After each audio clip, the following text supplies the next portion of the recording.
The knife was at her throat before she finished her sentence. Eva had seen it coming, had read the micro-expressions, the shift in body language, the barely perceptible tensing of muscles that preceded violence. She was trained for exactly this. 15 years as a supernatural bodyguard had given her instincts sharper than most werewolves possessed naturally. But she hadn't moved fast enough. "Don't," the man said, his voice barely above a whisper. His hand holding the blade was steady, practiced, utterly devoid of hesitation. "Don't move. Don't breathe. Don't think." Eva's heart hammered against her ribs. Not from fear, from confusion. Because the man holding a knife to her throat was the same man she'd been protecting for the past 6 months. The same man whose life depended on her survival. The same man who, by day, looked at her with gratitude and quiet admiration. Lucas Kane. Hey there, supernatural romance lovers. Welcome to a story that's about to blow your mind. A bodyguard who's supposed to protect her client but discovers he's actually the predator hunting her every single night? Where are you watching from? Drop your location in the comments. I need to know where my incredible listeners are tuning in. And if you haven't subscribed yet, do it right now because the duality in this story is going to keep you on the edge of your seat. One man, two completely opposite sides, and a woman caught between protecting him and becoming his prey. You do not want to miss what happens next. 32 years old. Mild-mannered antiquities dealer. Gentle hands that carefully restored ancient artifacts. Eyes that softened when he smiled. A man so apparently harmless that no one questioned why a supernatural protection agency had assigned their best bodyguard to watch him. Except now, at 11:47 p.m. on a moonless night, those gentle hands held a silver blade with deadly precision. And his eyes, normally warm brown, blazed with something ancient and hungry and completely inhuman. "Lucas," Eva said carefully. "It's me. I know who you are." His voice was different. Deeper, rougher, layered with something that vibrated at frequencies that made her bones ache. "You're the woman who follows me everywhere. Who thinks she's protecting me." A smile curved his lips, beautiful and terrifying. "But you have it completely backwards, don't you?" Eva's training screamed at her to fight. Disarm, neutralize, eliminate the threat. But Lucas Kane wasn't a threat she was authorized to eliminate. He was her assignment. Her client. The man she'd been falling in love with for 3 months. "Whatever this is," she said, keeping her voice steady, "we can talk about it. Put the knife down." "No." The blade pressed closer, and she felt a thin line of warmth trickle down her neck. "Because if I put the knife down, you'll call your agency. Report me. And they'll send someone to deal with me the way they deal with all supernatural anomalies." His free hand gripped her jaw, turning her face toward his. "I'd rather you understood first. Before everything changes." "Understood what?" Lucas's smile widened, revealing canines that were just slightly too sharp to be human. "That you're not my bodyguard, Eva. You never were. You're my hunting ground." The words hit like ice water. Eva's mind raced, pulling together pieces she should have seen months ago. The way Lucas disappeared every night after midnight. The mysterious disappearances in every city they'd traveled to. The way his demeanor shifted subtly as darkness fell, not dramatically, not obviously, but enough that someone paying attention would notice. Someone like Eva should have noticed. "What are you?" she whispered. "Something that hasn't existed in centuries." Lucas released her jaw but kept the blade steady. "A shifted predator. Not wolf, not vampire, not anything your agency has in their database. Something older. Something that wakes when the sun sets and hunts until dawn. And your scent drives me insane." The hunger in his voice was raw, undisguised. "Every day, standing beside you, breathing you in, pretending I'm just a grateful client. Every night, the thing inside me screaming to take what it wants." His thumb traced her cheekbone with terrifying gentleness. "You, Eva. It wants you.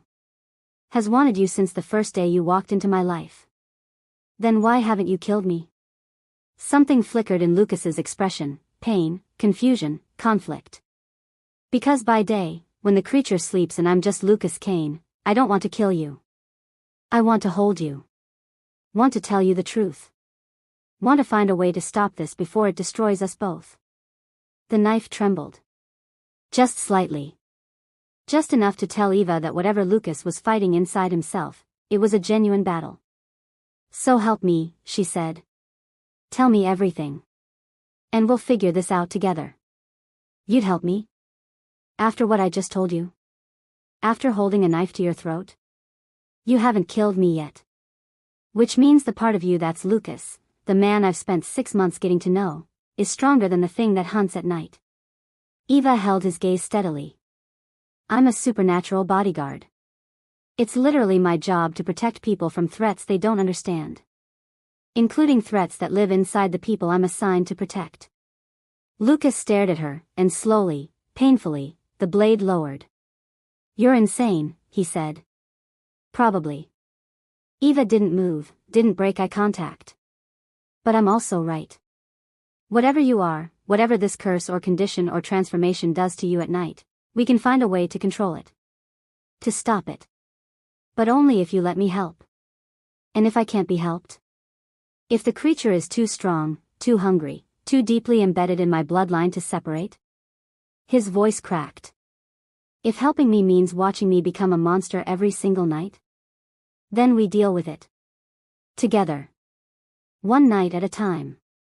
Eva finally moved, slowly reaching out and wrapping her fingers around his hand, the one that had held the knife.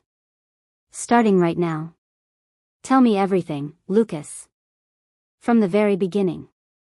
He closed his eyes, and when he opened them again, the hunger had faded. Just Lucas remained, tired, frightened, and desperately grateful. It started with my grandfather, he said quietly. And it's going to end with me. One way or another. Eva didn't sleep that night. She sat across from Lucas in his hotel room, a silver blade within arm's reach, not as a weapon against him, but as insurance. A bodyguard's habit. Always have an exit strategy. Lucas talked for hours, and with every word, the picture became clearer and more horrifying. My grandfather discovered it first, he said, staring at his hands as if they belonged to someone else. He was an antiquities researcher, like me. Obsessed with ancient civilizations, lost knowledge, forgotten magic. He found something in a tomb in Egypt, an artifact that had been sealed away for 3,000 years.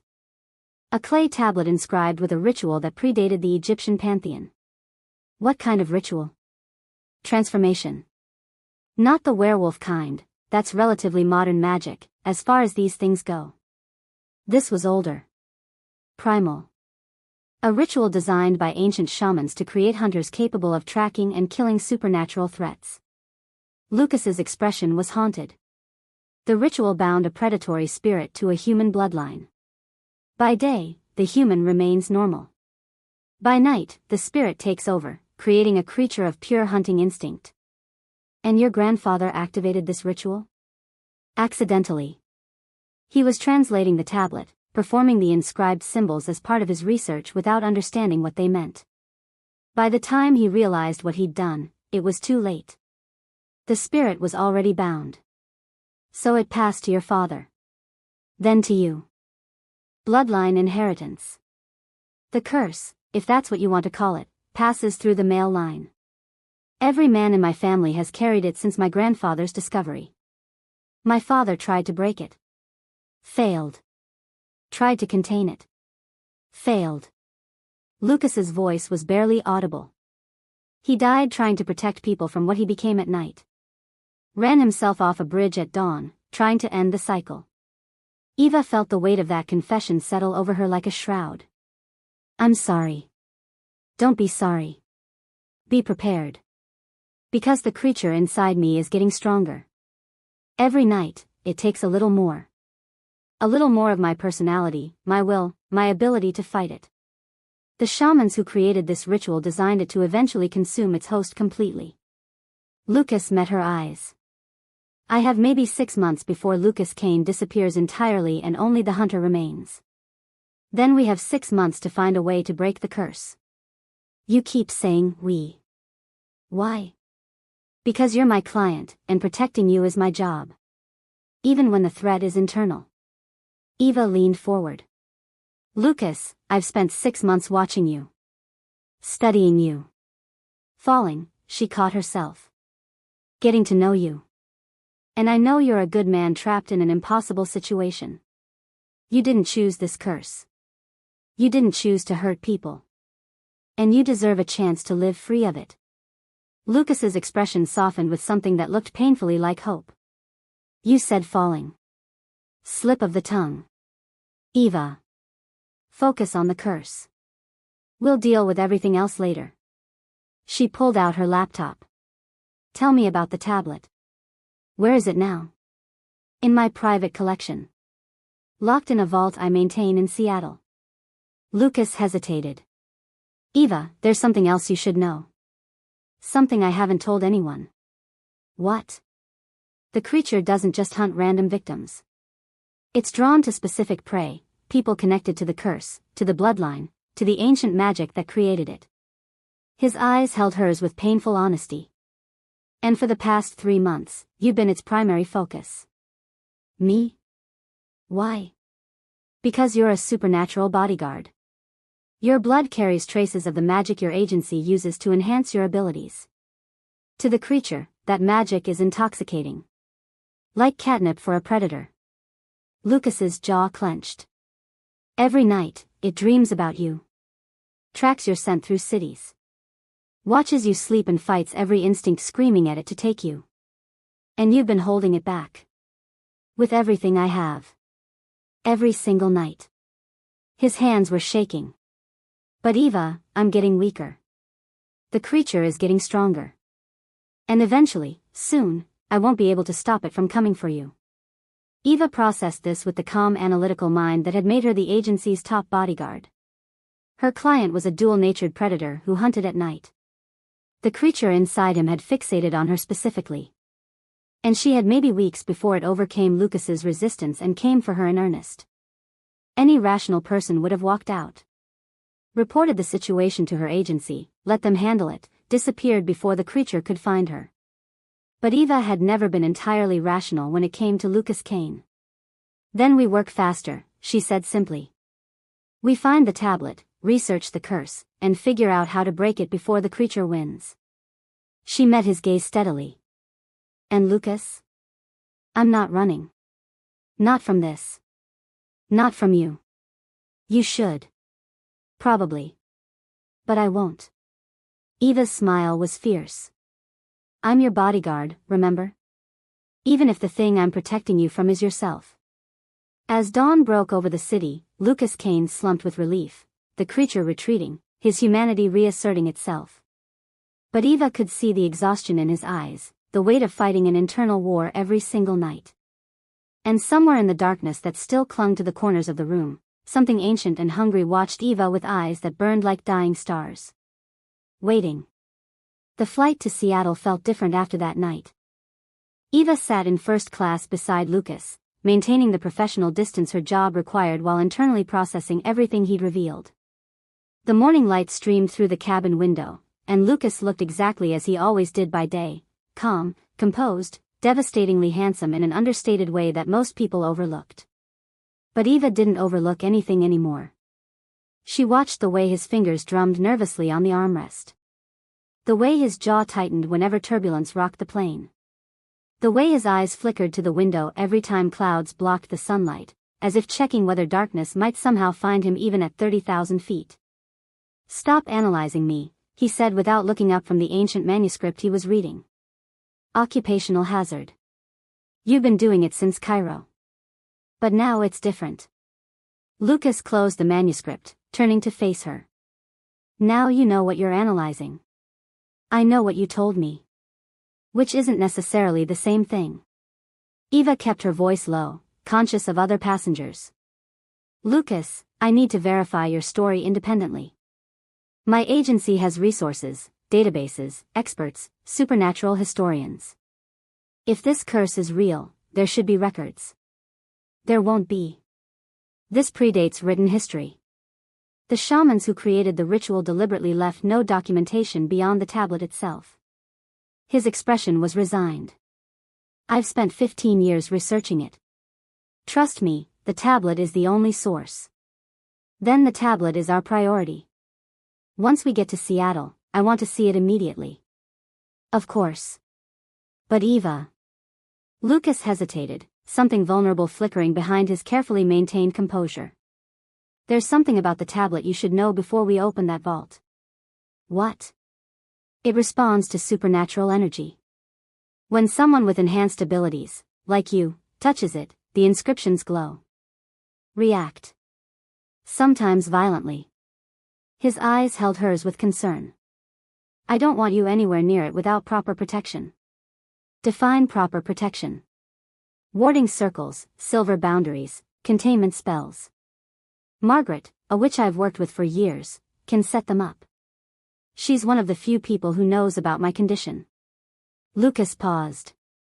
She's also the one who told me you were assigned to protect me. Eva frowned. How would a witch know about my agency's assignments? Margaret has connections everywhere. Supernatural black market, underground networks, government contacts. Lucas's smile was rueful. She warned me when you were assigned. Said a supernatural bodyguard with your particular skill set would eventually figure out what I am. That I'd have to make a choice, let you discover the truth naturally, or tell you myself. And you chose to tell me. At knife point. The creature was particularly strong last night. I almost didn't make it through the conversation without losing control. Lucas's hand unconsciously moved to his chest, pressing against his sternum. By telling you the truth, I gave myself an anchor. Something to fight for.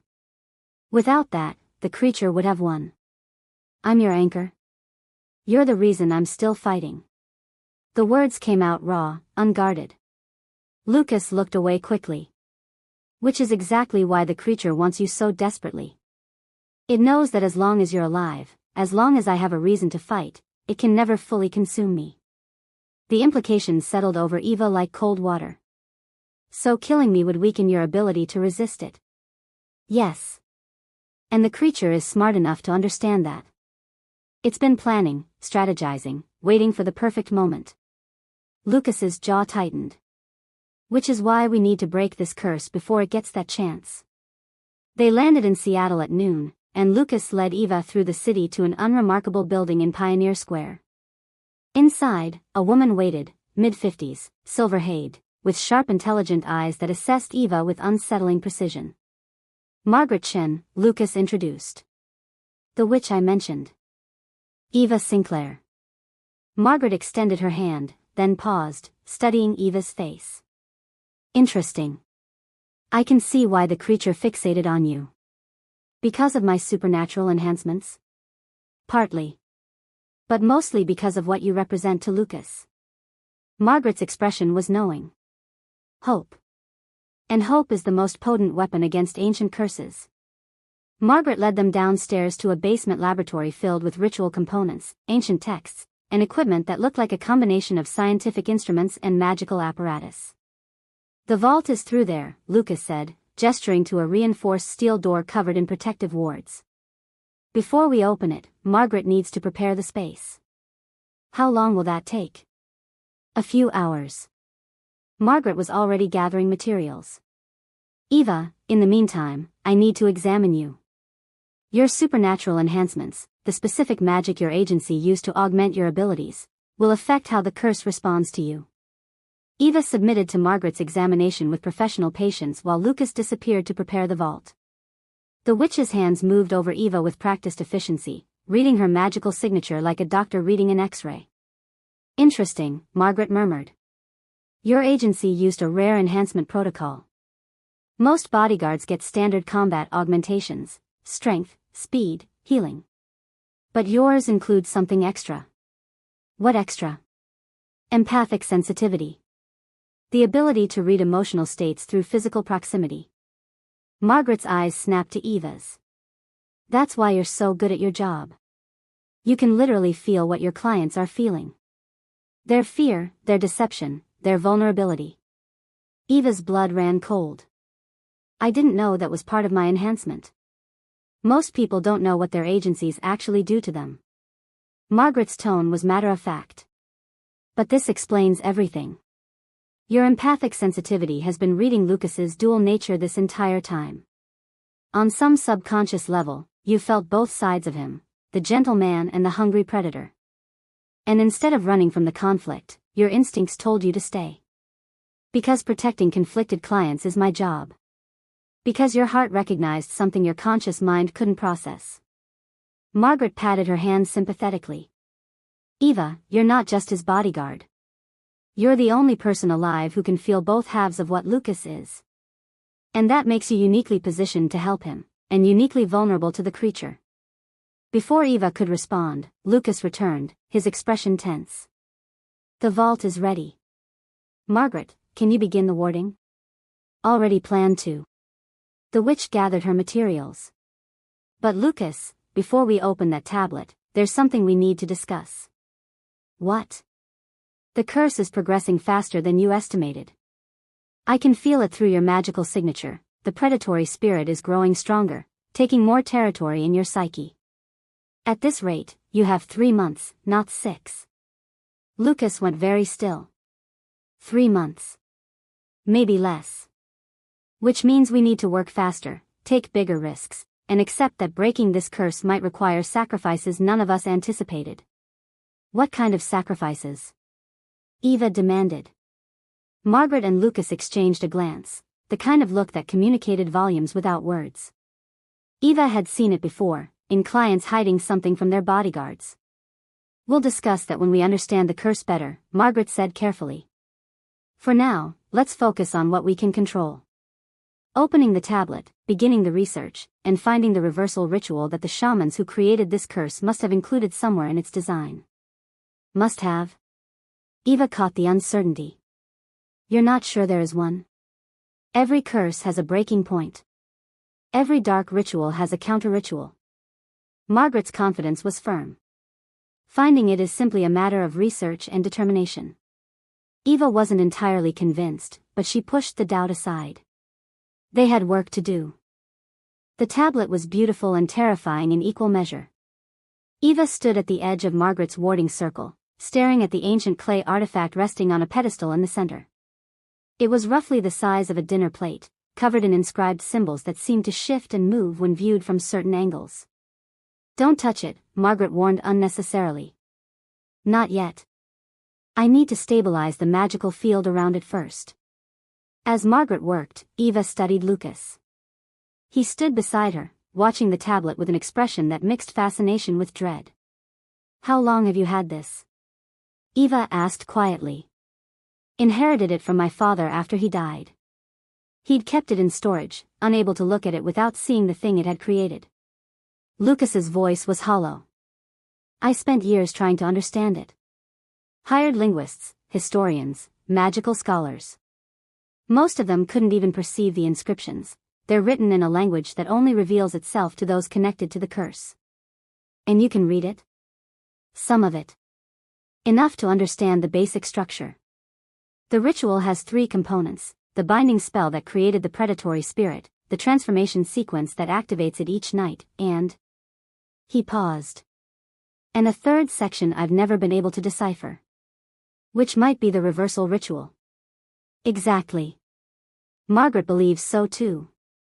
But the inscriptions in that section are different, older, more complex. They might require someone with specific magical abilities to translate. Someone like me? Lucas looked at her sharply. What makes you say that? Margaret said my empathic sensitivity makes me uniquely connected to both halves of you. If the curse responds to supernatural energy, and my energy is somehow compatible with it. Eva met his gaze. Maybe I'm the one who can read the 3rd section. That would require you to touch the tablet. To interact directly with the curse's magical field. Lucas's expression was immediately protective. Eva, that's incredibly dangerous. The tablet could read your magical signature as a threat and react violently. Or it could recognize me as someone connected to its host and allow access to the information we need. Eva's jaw was set. Lucas, we have 3 months. Maybe less. We need every advantage we can get. I won't risk your life. It's not your decision. Eva's voice was firm but gentle. You're my client. I'm your bodyguard. Protecting you is my job, and right now, the best way to protect you is to figure out how to break this curse. If that means taking risks, that's my call to make. Lucas stared at her, conflict warring in his expression. You're the most stubborn person I've ever met. It's why your agency assigned me to you. I don't give up on difficult clients. I'm not just a difficult client. No, Eva agreed softly. You're not. But right now, that's what we need to focus on. Breaking the curse. Everything else comes after. Margaret finished her warding and stepped back. The circle is stable. Eva, if you're going to attempt contact with the tablet, now is the time. Lucas, you need to be close enough to anchor her emotionally but far enough away that the tablet doesn't read your combined energy as a threat. They positioned themselves carefully, Lucas 3 feet from Eva, close enough that she could feel his presence through her empathic sensitivity but far enough to satisfy Margaret's requirements. Ready? Margaret asked. Eva nodded. She stepped into the warding circle, approaching the tablet slowly. As she drew closer, the inscriptions began to glow, not the angry red that Margaret had warned about, but a soft, pulsing gold. It's responding positively, Margaret breathed. Eva, place your hand on the surface. Gently. Eva reached out, and the moment her fingertips touched the tablet, the world dissolved. She wasn't in the basement anymore. Eva stood in an ancient desert, stars blazing overhead in patterns she didn't recognize. Before her, a circle of shamans performed a ritual around a massive bonfire, chanting in a language that vibrated through the earth itself. In the center of the circle, a man knelt, young, terrified, bound in chains. And above him, a massive shadow condensed from the darkness. Not a wolf. Not a vampire. Something primal and ancient, all teeth and hunger and millennia of predatory patience. The shamans were creating the curse. Eva was watching its birth. The vision shifted, and suddenly she was seeing it from the inside, feeling the ritual's power, understanding its structure the way she understood body language. The binding spell wove the predatory spirit into the bloodline like thread through fabric. The transformation sequence activated each night when sunlight faded. And the third section. Eva gasped. The third section wasn't a reversal ritual. It was something else entirely. Something the shamans had included not as a way to break the curse, but as a way to evolve it. A way to merge the predator and the man into a single, unified being. Not destruction of the curse. Integration of it. The vision released her, and Eva stumbled backward, catching herself on the warding circle's edge. Eva. Lucas was at her side instantly, his hands steadying her. Are you okay? What did you see? Eva looked at him, at the fear in his eyes, the desperate hope that they could fix this, the love he was barely concealing beneath layers of guilt and self-loathing. And she made a choice about what to tell him. I saw the third section, she said carefully. And I think we can work with it. But Lucas, it's not what you expected. It's not a simple reversal. What is it? Eva hesitated. Because what she'd seen, the integration ritual, the merging of predator and man, would terrify him. Would make him believe the curse was unbreakable, that his only option was to destroy himself before the creature consumed him entirely. But Eva had seen something else in that vision too. Something the shamans had built into the ritual's design that Lucas would never have found on his own. A choice. The integration ritual required the host's willing consent and a bond with someone whose magical signature was compatible. Someone whose empathic sensitivity could bridge the gap between the predatory spirit and the human soul. Someone exactly like Eva. It's complicated, she said finally. And we need Margaret's help to understand the full implications. But Lucas, for the first time in 15 years, we actually have a real option. What option? Eva looked at the tablet, still glowing gold in the center of the circle. At Margaret, watching with knowing eyes that suggested she already suspected what Eva had discovered. At Lucas, terrified and hopeful and fighting a war inside himself every single second.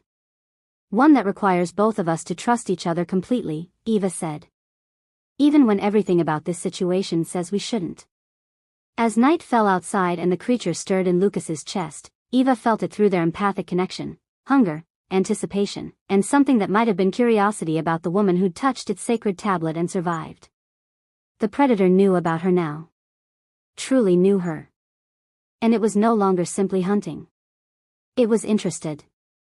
Margaret's reaction to Eva's vision confirmed her worst suspicions. Integration, the witch said slowly, studying the tablet's glowing inscriptions. Of course. The shamans weren't trying to curse these men, they were trying to evolve them. Create hunters who could access predatory instincts without losing their humanity. Then what went wrong? Lucas demanded. Why has this curse destroyed every man in my family? Because integration requires willing participation from both the host and the spirit. Your grandfather activated the ritual without understanding it, without consent, without the bond needed to merge successfully. Margaret traced symbols in the air, reading the tablet's energy. Instead of integration, you got separation, two beings fighting for control of one body. That's why the creature grows stronger while Lucas grows weaker. They're not meant to be at war. They're meant to be unified. How do we unify them? Eva asked. That's where it gets complicated. Margaret pulled out her research notes. The integration ritual requires 3 components: the host's consent, a compatible bonding partner whose magical signature can bridge human and predatory consciousness, and a catalyst event that forces both beings to choose merger over conflict. Bonding partner, Lucas repeated, his eyes shifting to Eva. You mean? Eva's empathic sensitivity makes her uniquely suited. She can feel both sides of you simultaneously, which means she can serve as the anchor during integration. Margaret's expression was grave. But there are significant risks. The bonding process is intimate. It requires complete emotional vulnerability from both parties. And if it fails, the backlash could destroy Eva's mind, kill Lucas, or permanently unleash the creature without any human restraint. Then we can't do it, Lucas said immediately. I won't risk Eva's life. You don't have a choice. Margaret's voice was firm. Lucas, you have 3 months before the creature consumes you entirely. Without integration, you'll either die like your father or become a full-time predator that the supernatural community will be forced to eliminate. Integration is your only option. What about destroying the tablet? Breaking the bloodline curse physically? Would just release the predatory spirit. It would find another host, probably someone less resistant to its nature. Margaret shook her head. The only way to truly end this is integration, making Lucas and the creature into one unified being who can control when and how the predatory nature manifests. Eva felt the weight of the decision settling over her. She could say no. Walk away. Let Lucas face this alone. Any rational bodyguard would. But Eva had spent 6 months falling for Lucas Kane. And the thought of walking away now, when he needed her most, was physically painful. What does the bonding process involve? She asked. Margaret hesitated, exchanging a glance with Lucas that made Eva's instincts flare. The truth, Eva demanded. All of it. The bonding creates a permanent magical connection between you and Lucas, Margaret said carefully. Similar to a mate bond in werewolf culture, but deeper. You'll feel his emotions, his physical state, his struggle with the creature. And he'll feel yours. For the rest of your lives. A permanent bond, Eva repeated. With a man I've known for 6 months. With a man you're already in love with, Margaret corrected gently. Don't pretend your feelings aren't involved, Eva. Your empathic sensitivity has been reading Lucas's dual nature since day 1, and instead of rejecting it, you've been drawn to both sides. The protector and the predator. That's not just professional dedication, that's recognition on a soul level. Eva wanted to deny it. But Margaret was right. She'd been falling for Lucas since Cairo, had recognized something in him that called to something in her. The bodyguard who protected and the client who needed protecting. The hunter and the hunted. 2 sides of the same coin. If I agree to this, Eva said slowly, what happens during the actual ritual? You and Lucas enter a meditative state together while touching the tablet. Your empathic connection amplifies, allowing you to experience each other's consciousness fully. While in that state, you guide the creature and Lucas toward merger, showing them how to coexist rather than compete. Margaret's expression was serious. But Eva, the creature will fight this. It's been the dominant force for months now, and it won't surrender control easily. You'll have to convince it that integration serves its interests better than consumption. How do I convince a predatory spirit of anything? By understanding what it actually wants. Margaret pulled up ancient texts on her tablet. Predatory spirits aren't mindless. They're ancient consciousness designed for specific purposes. This one was created to hunt supernatural threats, to protect humans from things they couldn't fight themselves. It doesn't want to destroy Lucas. It wants to fulfill its purpose. And right now, fighting Lucas for control prevents it from doing that. So I need to show it that working with Lucas is more effective than fighting him. Exactly. And the creature has been watching you for months. It knows you're capable, intelligent, powerful. If you can demonstrate that integration makes Lucas a better hunter, stronger, more controlled, more purposeful, the creature might accept the merger. Lucas was silent through this entire exchange, his expression unreadable. Finally, he spoke, "Eva, you need to understand something. If we do this bonding ritual, if it works, you'll be permanently connected to me. To both sides of me. The gentle antiquities dealer and the thing that hunts at night. Can you live with that? Can you live without it?" Eva countered. "Because your alternative is dying or becoming a monster. At least this way, you get a chance at a real life. A life where I'm still part predator.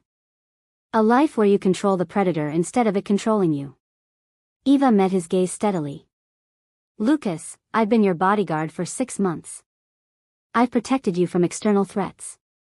Now I'm offering to protect you from the internal one. Permanently. That's my choice to make.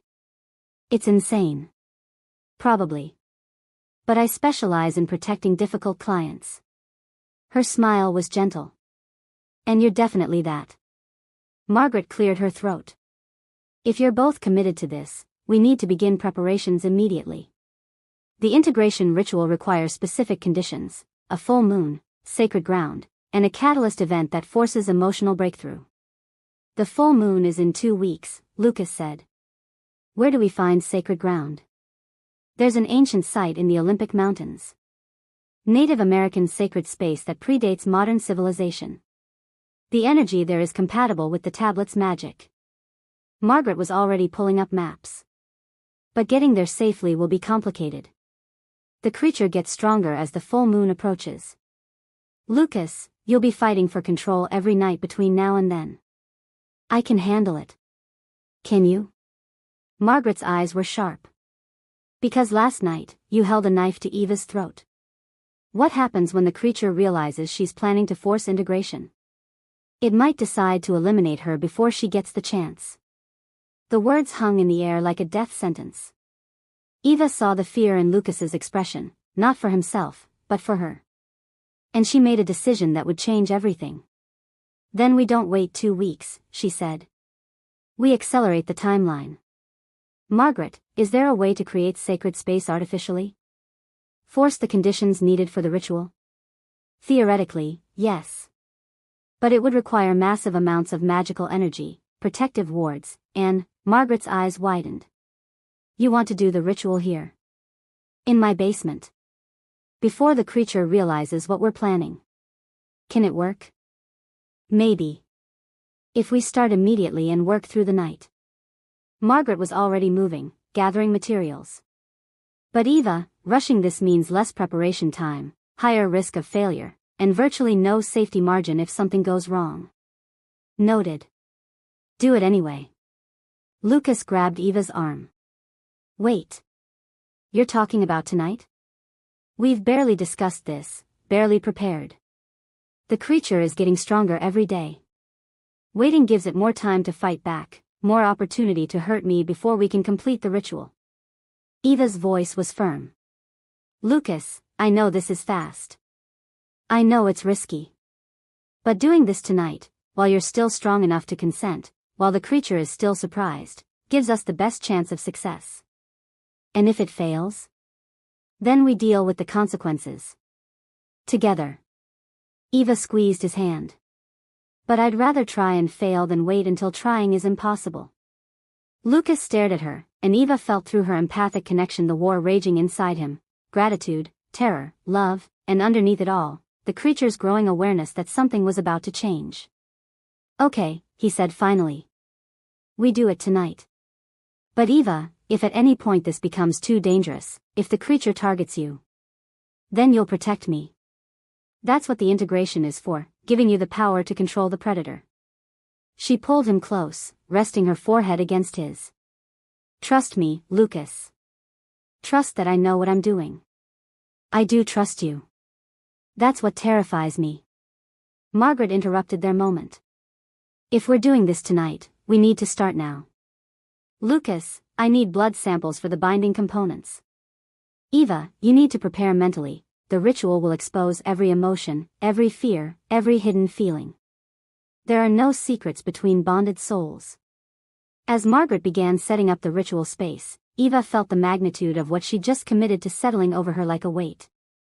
In a few hours, she'd be permanently bonded to Lucas Kane. She'd feel his emotions, his pain, his struggle. She'd be connected to both the man and the monster. Forever.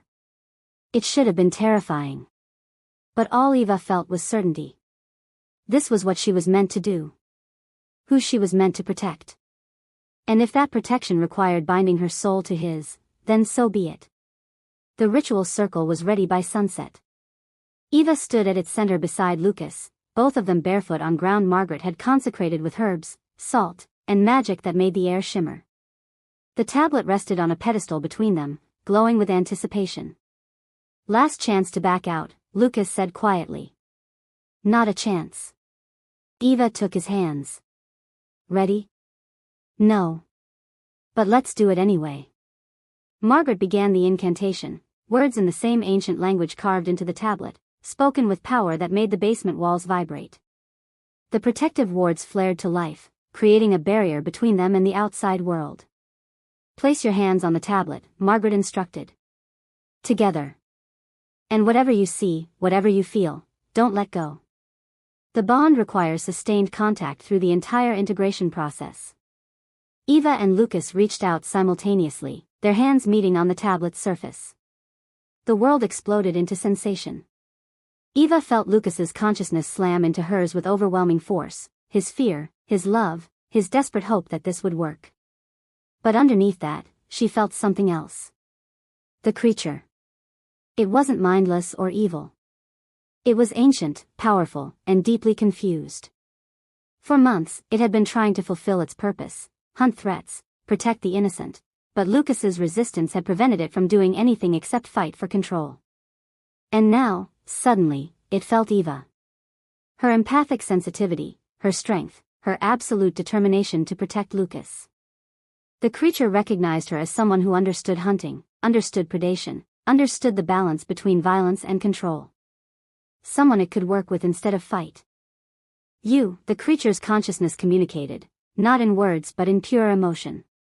You're the bridge. Yes, Eva thought back. And you need to stop fighting Lucas. Work with him. Together, you can be what you were meant to be. He resists. Fights. Refuses my nature. Because you're trying to consume him. What if you merged instead? Became one being with two sets of instincts, human wisdom and predatory power?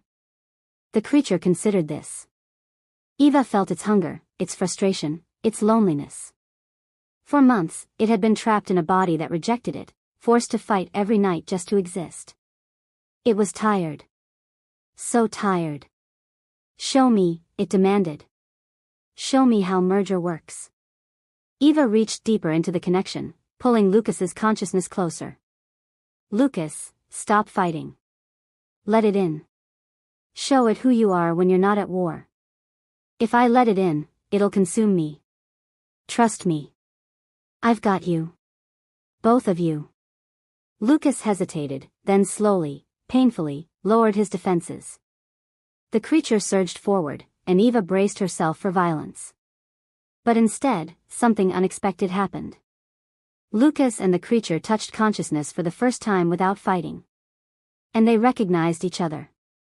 The creature saw Lucas's memories, his childhood love of ancient stories, his father's desperate attempts to break the curse, his guilt over every person the creature had hurt while he slept. The creature felt Lucas's loneliness, his fear, his deep wish that he could be normal. And Lucas saw the creature's memories, millennia of service, protecting humans from supernatural threats, the pride of purposeful hunting. He felt the creature's confusion at being bound to someone who didn't want it, its frustration at being feared instead of valued. They weren't enemies. They'd never been enemies. They were two halves of the same purpose, forced into conflict by a ritual gone wrong. We can work together, Eva pushed through the connection. Lucas provides control, wisdom, humanity. You provide strength, instincts, power. Together, you're complete. Together, the creature echoed, and Eva felt its hunger shifting, not for consumption, but for partnership. Together, Lucas agreed, and Eva felt his resistance crumbling, not into submission, but into acceptance. The merger began. It wasn't violent or painful. It was like two rivers converging into one stronger current. Lucas's consciousness and the creature's nature wove together, finding balance. The predatory instincts became tools Lucas could access rather than forces he had to fight. The human wisdom became guidance the creature could follow rather than restrictions it had to break. They became one. And through it all, Eva held them both, anchor, bridge, bonding partner. Her empathic connection spread through the merged consciousness, showing Lucas and the creature how to coexist, how to share, how to be whole. The tablet blazed with golden light, sealing the integration. When Eva opened her eyes, Lucas was staring at her with eyes that held both human warmth and predatory awareness in perfect balance. It worked, he breathed. I can feel it. We're together. Not fighting. Just one. How do you feel? Complete. For the first time in my life, I feel complete. Lucas's hands were still on the tablet, still touching hers. And I can feel you. Your emotions, your strength, he stopped, eyes widening. Eva, the bond. I can feel everything you feel. I know. I can feel you too. Eva smiled despite her exhaustion. Get used to it. We're stuck with each other now. I can think of worse fates. Margaret approached the circle cautiously. The integration is stable. But there's something else. Something the ritual triggered that I didn't expect. What? Eva asked. The creature's nature, now integrated with Lucas, has changed him fundamentally. He's not fully human anymore. He's not fully predatory spirit. He's... Margaret searched for words. He's something new. A hybrid consciousness with access to both human and supernatural abilities. Is that dangerous? Unknown. But Eva, the bond between you didn't just connect your emotions. It connected your magical signatures. You're enhancing each other now. His integrated nature amplifies your empathic abilities. Your supernatural enhancement strengthens his control over the predatory instincts. Margaret's expression was odd. You've created something the shamans who designed this ritual never anticipated, a true partnership between human and spirit, mediated by a third party whose magic bridges both worlds. As the implications of what they'd done settled over them, as Lucas tested his new integrated consciousness and Eva felt their permanent bond humming with shared emotion, neither of them noticed the shadow that had been watching from beyond Margaret's wards. Something ancient and hungry that had been drawn by the ritual's power. Something that wanted what Lucas and Eva had just created. And it was coming for them. The thing watching them revealed itself 3 hours later. Eva was helping Margaret clean up the ritual components when the protective wards shattered like glass. One moment the basement was secure, the next, ancient magic was flooding in, cold, hungry, and utterly malevolent. Lucas reacted instantly. His new integrated nature gave him access to predatory instincts without losing conscious control. He moved between Eva and the threat with supernatural speed, his eyes blazing with the merged consciousness of man and hunter. Show yourself, he commanded, his voice carrying harmonics that made the air vibrate. A woman stepped through the broken wards. She looked maybe 35, with auburn hair and eyes that held centuries of calculated cruelty. But it was the magical signature radiating from her that made Eva's enhanced senses scream danger. Impressive, the woman said, studying Lucas with professional interest. You actually integrated. Your grandfather would be so proud. He spent 40 years trying to achieve what you just accomplished in a single night. Who are you? Margaret demanded, already gathering defensive magic. Mara Kane. Lucas's great-aunt. And the one who's been waiting for someone in the bloodline to successfully complete the integration ritual. Mara's smile was sharp. Because integration wasn't the shaman's only gift. It was just the beginning. Lucas's jaw clenched. My father never mentioned a great-aunt. Because I disappeared before he was born. Went underground after I realized what the bloodline curse could become if properly developed. Mara moved closer, and Eva felt Lucas's predatory instinct surging, not to hunt, but to protect. Lucas, the integration you just achieved. It's stage 1 of a 3-stage evolution. The shamans designed this ritual to create apex predators, beings capable of hunting anything supernatural. But the final stage requires something your grandfather never understood. What final stage? Eva asked, her bodyguard instincts on high alert. Multiplication. The ability to share the integrated consciousness with compatible partners, creating a pack of hybrid hunters. Mara's eyes shifted to Eva. And you, Ms. Sinclair, are the perfect candidate. Already bonded, already connected to Lucas's merged nature, already enhanced with supernatural abilities. With my guidance, you could become a hybrid hunter yourself, equal to Lucas in power and purpose. That's insane, Margaret said. The ritual wasn't designed for that. The ritual was designed for exactly that. The shamans wanted an army of hunters, not a single cursed bloodline. Mara pulled out an ancient scroll. I've spent 80 years researching the original ritual's full scope. Trust me, multiplication is not only possible, it's inevitable. The integrated consciousness naturally seeks to replicate itself through bonded partners. Eva felt Lucas through their connection, confusion, fear, and underneath it, a disturbing realization. You felt it, she said quietly. Since the integration, you felt the urge to share this with me. To make me like you. Yes, Lucas admitted, his voice pained. The predatory nature wants its bonded partner to be equally powerful. It's not content with protection, it wants partnership in hunting. Which is natural and correct, Mara said. Eva, right now you're bonded to Lucas but still fundamentally human. That creates an imbalance. He's stronger, faster, more dangerous. The multiplication ritual would elevate you to his level, making you true equals. At what cost? Eva demanded. Your humanity. Just like Lucas, you become a hybrid, part human, part predatory spirit. You'd gain incredible power but lose the purely human perspective that currently grounds you. Mara's expression was matter-of-fact. It's a trade-off. Power for innocence. Strength for simplicity. Why are you telling us this? Margaret asked suspiciously. What do you gain from Eva becoming a hybrid? I gain 2 hybrid hunters instead of 1. And I need that because there's something coming, something the shamans who created this ritual were trying to prepare humanity to fight. Mara's expression turned grim. An ancient supernatural threat that's been dormant for 3,000 years. It's waking up. And when it fully awakens, it will require hunters like Lucas and Eva to stop it. What threat? Lucas demanded. The Devourers. Ancient entities that feed on supernatural energy, consuming entire species to fuel their existence. They're the reason the shamans created the hybrid hunter ritual in the first place, to produce beings capable of tracking and killing them. Mara pulled up images on a tablet, ancient pictographs showing massive shadow creatures consuming everything in their path.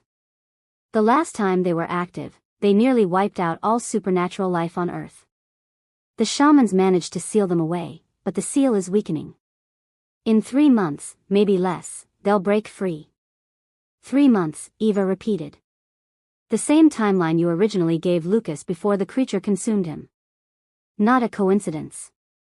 The weakening seal has been triggering the integration urge in Lucas's bloodline. The curse knew what was coming and was trying to evolve its host to meet the threat. Mara's eyes were intense. Lucas, your integration wasn't just about saving yourself. It was about becoming what you need to be to save everyone else.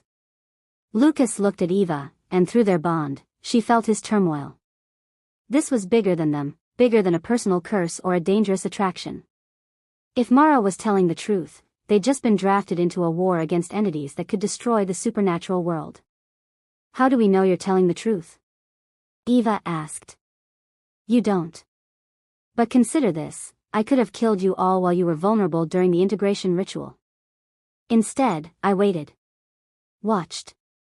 Let Lucas successfully complete stage 1 before revealing myself. Mara's expression was sincere. I'm not your enemy. I'm your great-aunt trying to prepare you for what's coming. And Eva, I'm offering you a choice. Remain human and vulnerable, or evolve alongside your bonded partner. I need to discuss this with Eva. Privately. Lucas's voice carried alpha authority despite his humanity. Mara nodded. You have 24 hours. The multiplication ritual requires specific preparation, and I need to know if you're committed before I begin gathering materials. She moved toward the broken wards. But Lucas, Eva, understand that if the Devourers awaken and you're not ready, everyone you care about will die. That's not a threat. That's a fact. She vanished, leaving behind only the scent of old magic and impossible choices. Eva and Lucas sat in Margaret's upstairs apartment, the silence heavy between them. I can feel what you're thinking, Lucas said finally. The bond makes it impossible to hide. You're terrified and intrigued in equal measure. The terrified part is obvious. Why am I intrigued? Because part of you, the bodyguard, the protector, wants the power to actually make a difference. Right now, you're enhanced but still human. The multiplication ritual would make you genuinely supernatural. Capable of fighting threats most bodyguards couldn't even perceive. Lucas's eyes held hers. But Eva, I need you to understand what you'd be giving up. Your humanity isn't just a limitation, it's part of who you are. The compassion, the moral clarity, the ability to connect with people without predatory instincts influencing every interaction. You'd lose that. Would I? You integrated and you're still you. Still Lucas, still capable of compassion and connection. Because I spent months learning to balance both natures. You'd be starting from scratch, learning to control predatory instincts while maintaining your humanity. It's not easy, Eva. Some days I wake up and the creature's hunger is so strong I can barely think past it. The only reason I don't act on it is because you're in my head, anchoring me. He touched her face gently. If you become like me, we'd be anchoring each other. But what anchors us if we both slip? Each other. That's what partnership means. Or we'd spiral together into something monstrous. Eva felt his fear through the bond, not for himself, but for what they could become if they both carried predatory natures. But she also felt something else, his certainty that facing the Devourers would require them to be equally powerful. You think Mara's telling the truth, Eva said. About the ancient threat. I think something is coming. I've felt it through the creature's instincts, something massive stirring in the supernatural world. I didn't understand what until Mara explained. Lucas's jaw tightened. And if she's right, if these Devourers are real and awakening, we're going to need every advantage we can get. So you think I should do the multiplication ritual? I think you should do whatever you choose. But Eva, know that I'll support whatever decision you make. If you want to remain human, I'll find other ways to protect you.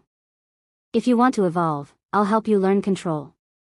His voice was fierce. What I won't do is let fear make your choice for you. Eva stood, pacing Margaret's small apartment. Her mind was racing, analyzing from every angle the way she'd been trained. The multiplication ritual would make her more effective as a protector, stronger, faster, more capable of defending Lucas and others from supernatural threats. But it would also fundamentally change who she was, adding predatory instincts to a psyche built on protection and empathy. Could she maintain her core identity while carrying a hunter's nature? Or would she become something else entirely, something that valued the hunt over the protection? I need to talk to Margaret, Eva said finally. Get her professional opinion on what this ritual actually does to human consciousness. Good idea. Though Eva, Lucas caught her hand as she moved toward the door. Whatever you decide, know that I love you. Human or hybrid, bonded or not, you're the person who saved me from myself. That doesn't change. The words hit her like a physical impact. Through the bond, she felt the absolute truth of them, his love, his gratitude, his fear of losing her to the very evolution he'd just undergone. I love you too, Eva said, the confession coming easier than expected. Which is why I need to be strong enough to stand beside you. Not behind you as the human you protect, but next to you as an equal partner. Then you've already decided. No. But I'm leaning. She kissed him gently. Give me until morning. Let me research, talk to Margaret, understand the full implications. Then I'll make my choice. Lucas nodded, but through the bond, Eva felt his certainty that she'd already decided. The bodyguard in her, the part that lived to protect others, wouldn't pass up power that could save lives. Even if gaining that power meant losing part of herself. Margaret's assessment was sobering. The multiplication ritual works by fragmenting a piece of Lucas's integrated consciousness and transplanting it into you, the witch explained, showing Eva magical diagrams. You'd essentially be sharing his hybrid nature, carrying a portion of the predatory spirit that's now merged with his human soul. So I'd be connected to both Lucas and the creature. Yes. You'd feel their instincts, their urges, their nature. But Eva, here's the crucial part, you'd also be creating a pack bond. In werewolf culture, pack bonds connect multiple individuals through shared consciousness. This would be similar, you, Lucas, and the integrated predator would form a three-way connection. Everything one of you feels, the others feel. Everything one of you experiences, the others experience. That sounds incredibly intimate. It is. Most werewolf packs maintain emotional boundaries to preserve individual privacy. But a three-way consciousness bond with a predatory spirit? There are no boundaries. You'd be living in each other's heads constantly. Margaret's expression was serious. Eva, this isn't just about gaining power. It's about fundamentally changing your experience of self. Are you prepared for that? Eva considered.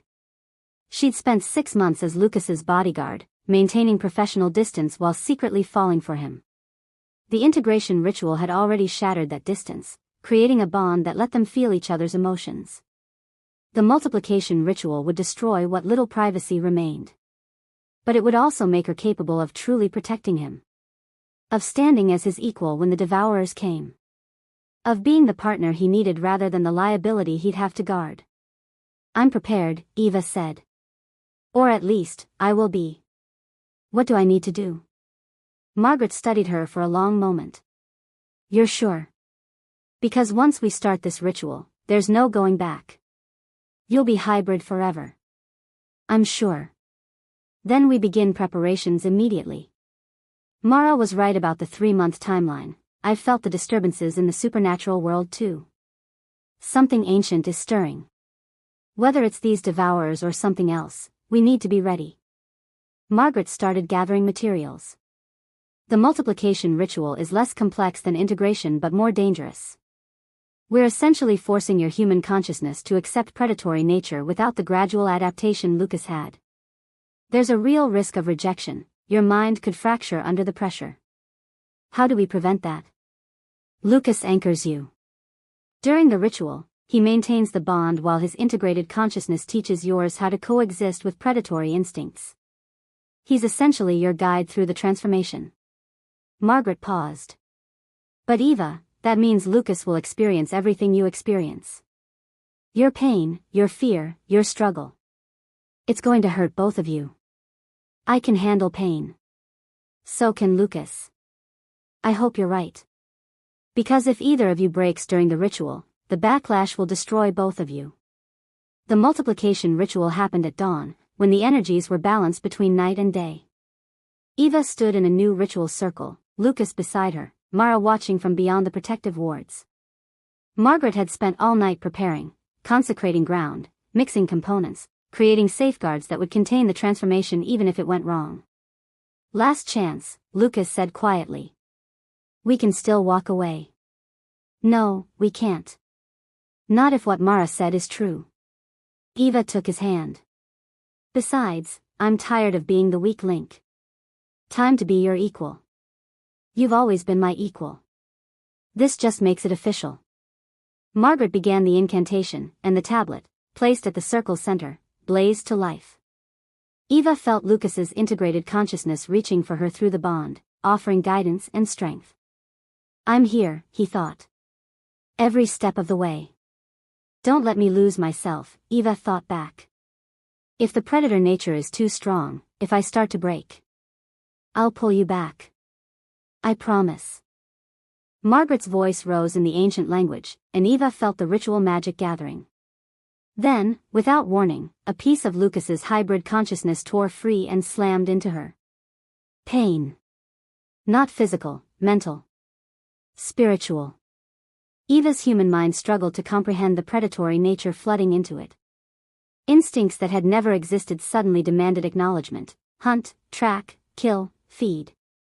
The desire to pursue prey not from malice but from purpose, the same purpose the shamans had built into the original ritual. Too much, Eva thought desperately.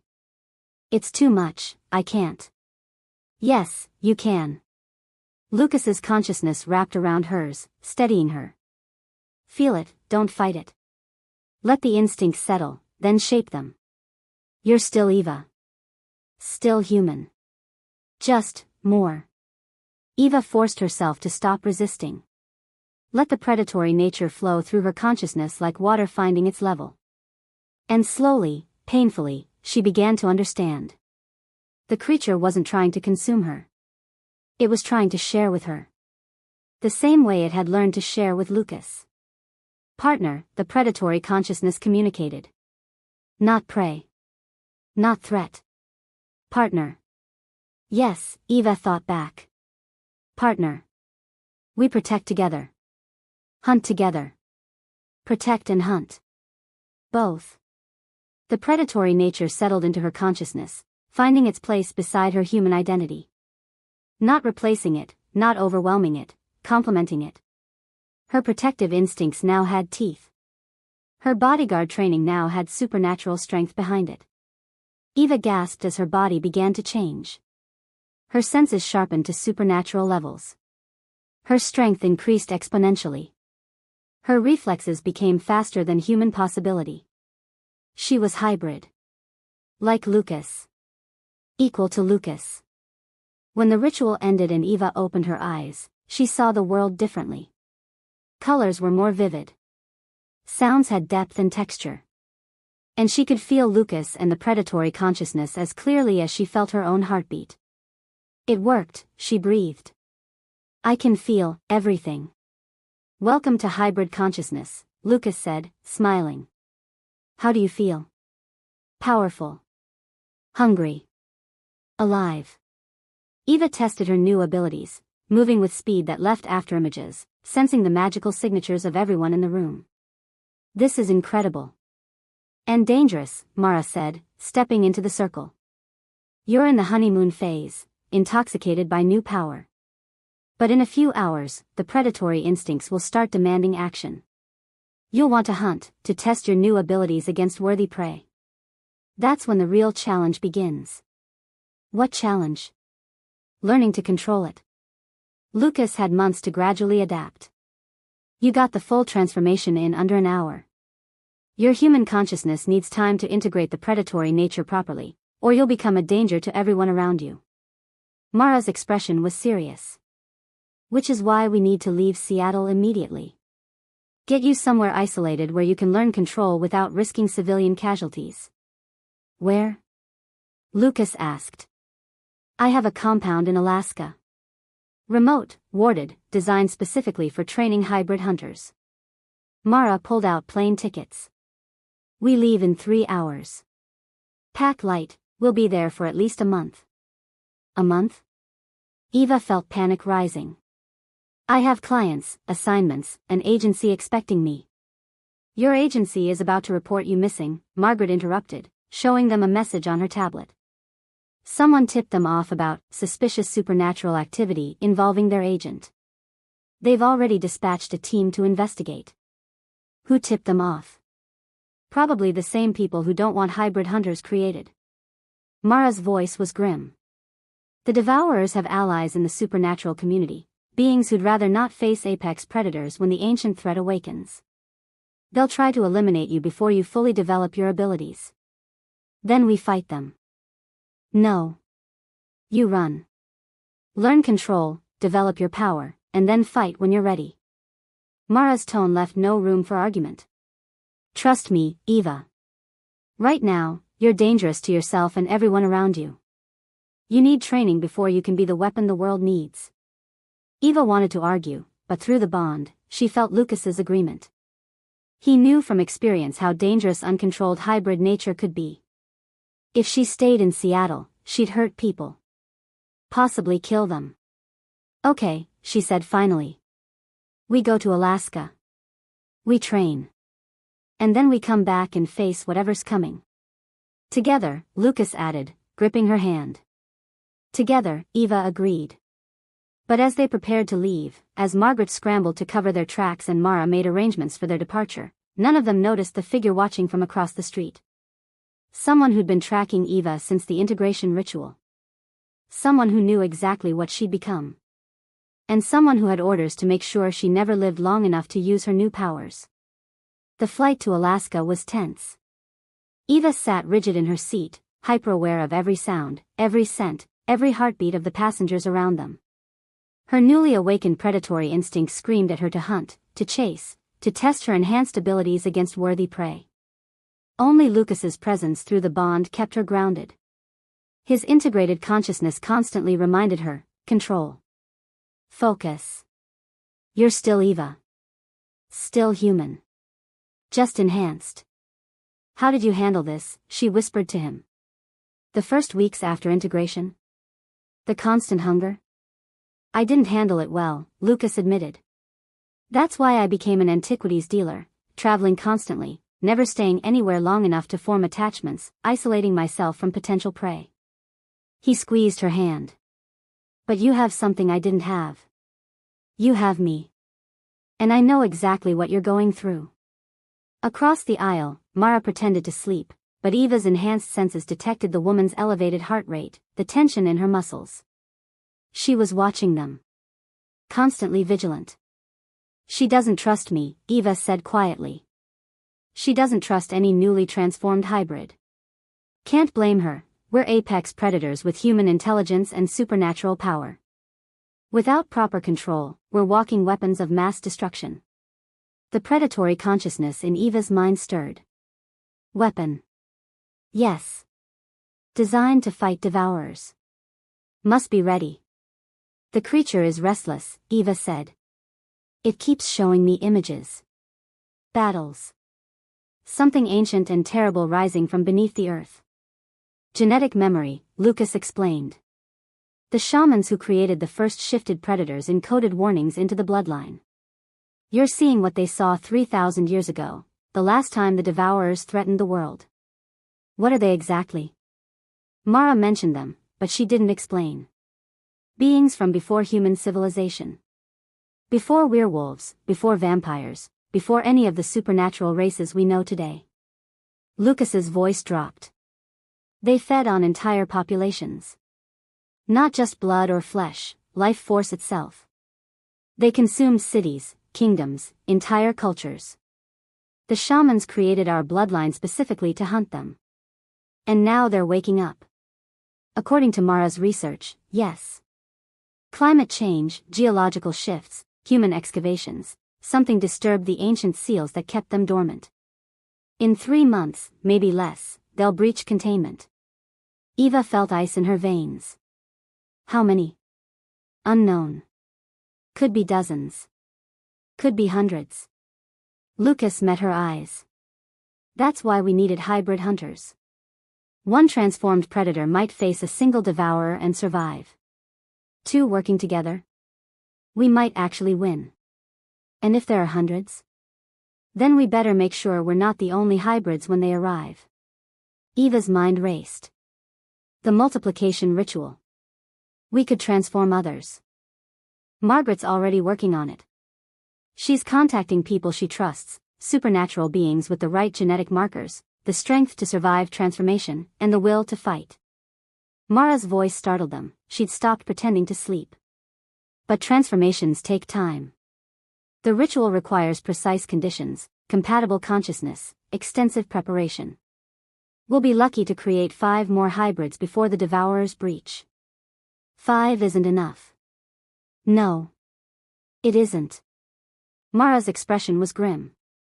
Which is why Plan B involves alerting every major supernatural faction on the planet. The vampire covens, werewolf packs, witch covens, fae courts, everyone who'll listen. If the Devourers awaken, it won't just be humanity at risk. Every supernatural being on Earth becomes prey. Will they believe you? Some will. Others won't care until the Devourers are literally at their doorstep. But at least we'll have tried. Mara pulled out a tablet showing a map covered in red markers. These are confirmed disturbances, places where the geological seals are weakening. Most are in remote areas, Siberian tundra, Amazon rainforest, deep ocean trenches. But 3 are near major population centers. Eva studied the map. Seattle. Beijing. Cairo. Exactly. If the Devourers breach at those locations, millions die in the first 24 hours. Tens of millions within a week. Mara's voice was steady, clinical. Our job is to be ready at each breach point when it happens. Contain the Devourers, eliminate them, and seal the rifts before they spread. That's impossible. We can't be in 3 places at once. Not yet. But with 5 hybrid hunters strategically positioned, with supernatural factions on alert, with enough warning. Mara trailed off. It's still probably impossible. But it's the best plan we have. The plane landed in Anchorage at sunset. By the time they reached Mara's compound, a fortress built into the side of a mountain, warded so heavily Eva could feel the magic thrumming in her bones, full darkness had fallen. And with darkness came the full force of Eva's predatory nature. She felt it rising like a tide, primal, hungry, demanding action. Her senses sharpened to painful clarity. Every living thing within a mile radius became potential prey, the pilot who'd flown them, the guard at the compound entrance, even Margaret and Mara. Hunt, the predatory consciousness urged. Test your strength. Prove your worth. No, Eva thought desperately. Control. Focus. I'm still. The predator nature surged, overwhelming her human resistance. She felt her body moving without conscious command, muscles coiling for the attack, fangs extending, claws erupting from her fingertips. Then Lucas was there, his hybrid consciousness crashing into hers through the bond. Stop. The command resonated at frequencies that bypassed Eva's human mind entirely, speaking directly to the predator within her. The creature recognized Lucas as Alpha, as the older, more experienced hybrid whose authority was absolute. The attack impulse collapsed. Eva gasped, regaining control, shocked by how close she'd come to killing. That, Mara said calmly, as if she hadn't just been targeted by a supernatural apex predator, is why we train. Come on. The containment arena is this way. The arena was a massive underground chamber carved from solid rock, surrounded by wards that made Eva's teeth ache. Mara explained it was designed to contain even the strongest supernatural beings, perfect for training hybrids who needed to unleash their full power without risking civilian casualties. Your first lesson, Mara said, gesturing to the center of the arena, is learning to shift intentionally. Right now, your hybrid nature responds to stimuli, darkness, hunger, threat. You need to be able to trigger transformation at will, regardless of external conditions. How? By accepting that the predator isn't separate from you. It's not an infection or a curse or something imposed from outside. It's part of your nature now. Part of your identity. Mara's voice was firm. Stop fighting it. Stop treating it as an enemy. And start treating it as what it is, your weapon. Your power. Your choice. Eva closed her eyes, reaching inward to the predatory consciousness that had nearly overtaken her on the plane. Instead of resisting, she opened herself to it completely. The transformation was agony and ecstasy simultaneously. Her bones restructured, muscles expanded, senses exploded to supernatural intensity. But this time, she stayed conscious through the change. Stayed present. Stayed herself.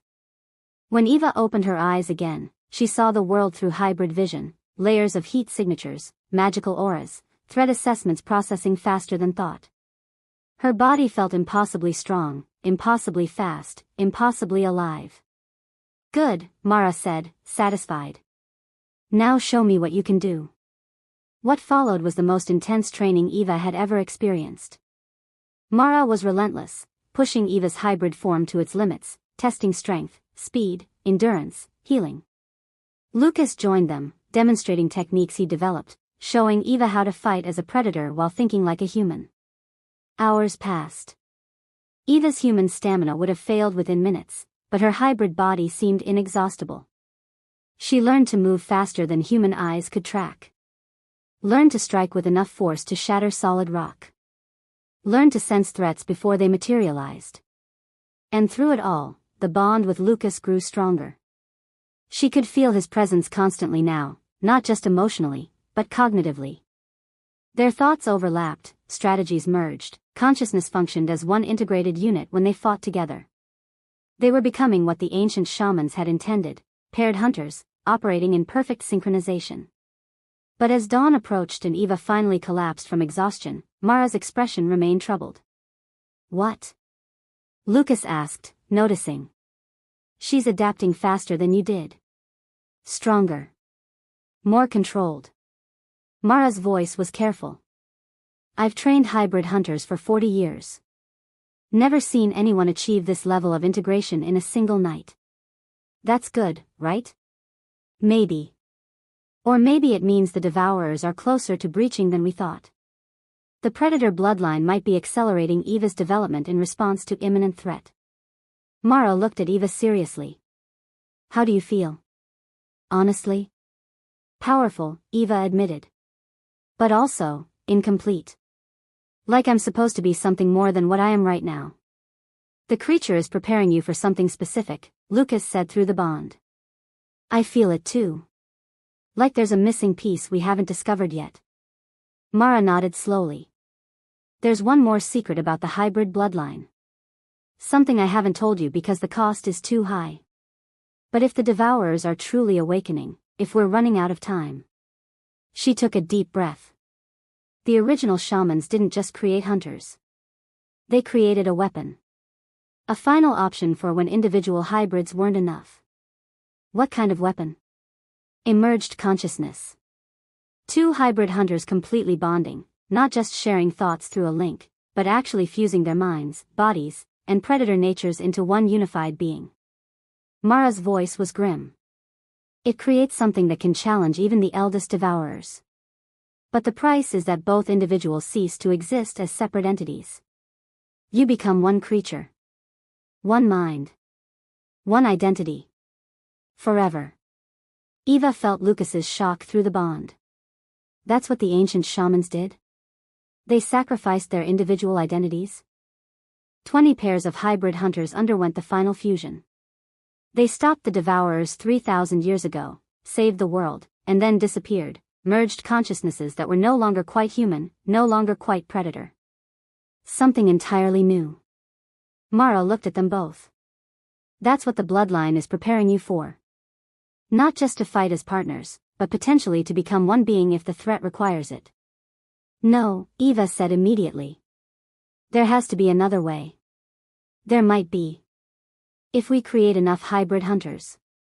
If we rally enough supernatural support. If the Devourers are fewer than expected. Mara's voice softened. But if all our plans fail, if the world is about to end, and fusion is the only option, would you do it? Would you sacrifice your individual existence to save humanity? Eva looked at Lucas. Through the bond, she felt his conflicted emotions mirroring her own. The thought of losing her identity, herself, her individual consciousness was terrifying. But the thought of the Devourers consuming the world was worse. Let's hope it doesn't come to that, Lucas said quietly. Let's hope, Mara agreed. But let's also be ready. Just in case. As Eva processed this revelation, as she realized the full cost that might be required of her and Lucas, a notification chimed on Mara's tablet. The first geological seal had weakened ahead of schedule. Breach was estimated in 6 weeks. Not 3 months. 6 weeks. And they were nowhere near ready. 6 weeks wasn't enough time. Eva knew it. Lucas knew it. Mara knew it. But they trained anyway, pushing their limits, preparing for a battle that would determine the fate of not just humanity, but every supernatural species on Earth. The Alaska compound became their entire world. Eva trained 20 hours a day, sleeping only when her hybrid body demanded it. Lucas worked alongside her, refining techniques, strengthening the bond, preparing for scenarios where they might need to fight dozens of Devourers simultaneously. Margaret arrived with 3 potential candidates for the multiplication ritual, supernatural beings she'd screened carefully. 2 werewolves from ancient bloodlines. 1 vampire elder who'd survived for 8 centuries. All willing to undergo transformation. The first ritual succeeded. Marcus, a werewolf alpha from Norway, survived the multiplication process and became a hybrid hunter. His integration was rocky, weeks of struggle before his human consciousness and predatory nature achieved balance, but eventually he stabilized. The second ritual failed catastrophically. The vampire elder's consciousness couldn't coexist with predatory nature designed to hunt prey. He went feral within hours, attacking everyone in sight until Mara had no choice but to put him down permanently. The third candidate, a werewolf named Sasha, succeeded but developed complications. Her hybrid nature was unstable, oscillating between complete control and complete chaos. She required constant supervision. 3 hybrid hunters total. Plus Eva and Lucas made 5. Against potentially hundreds of Devourers. The math was brutal. "We need more time," Margaret said during a strategy meeting. "Another month to perfect the ritual, screen better candidates, build our forces." "We don't have another month," Mara interrupted, showing satellite imagery on her tablet. "The Seattle breach point is destabilizing faster than projected. I'm estimating 10 days before it opens. Maybe less. 10 days. Eva felt sick. "We're not ready." "No one's ever ready for the end of the world," Mara said grimly. "But we're the best chance humanity has." That night, while Eva and Lucas practiced synchronized hunting techniques in the arena, the bond between them suddenly flared with urgent warning. Someone was inside the compound. Someone who didn't belong. Eva and Lucas moved as one, enhanced senses tracking the intruder through the fortress's corridors. Whoever it was had bypassed Mara's wards, a feat that required either immense power or intimate knowledge of the compound's defenses. They found the intruder in Margaret's ritual chamber, standing over the ancient tablet that contained the multiplication ritual secrets. A figure cloaked in shadows, radiating supernatural energy that made Eva's instincts scream danger. "Step away from the tablet," Lucas commanded. The figure turned, and Eva's blood went cold. It was David Chen.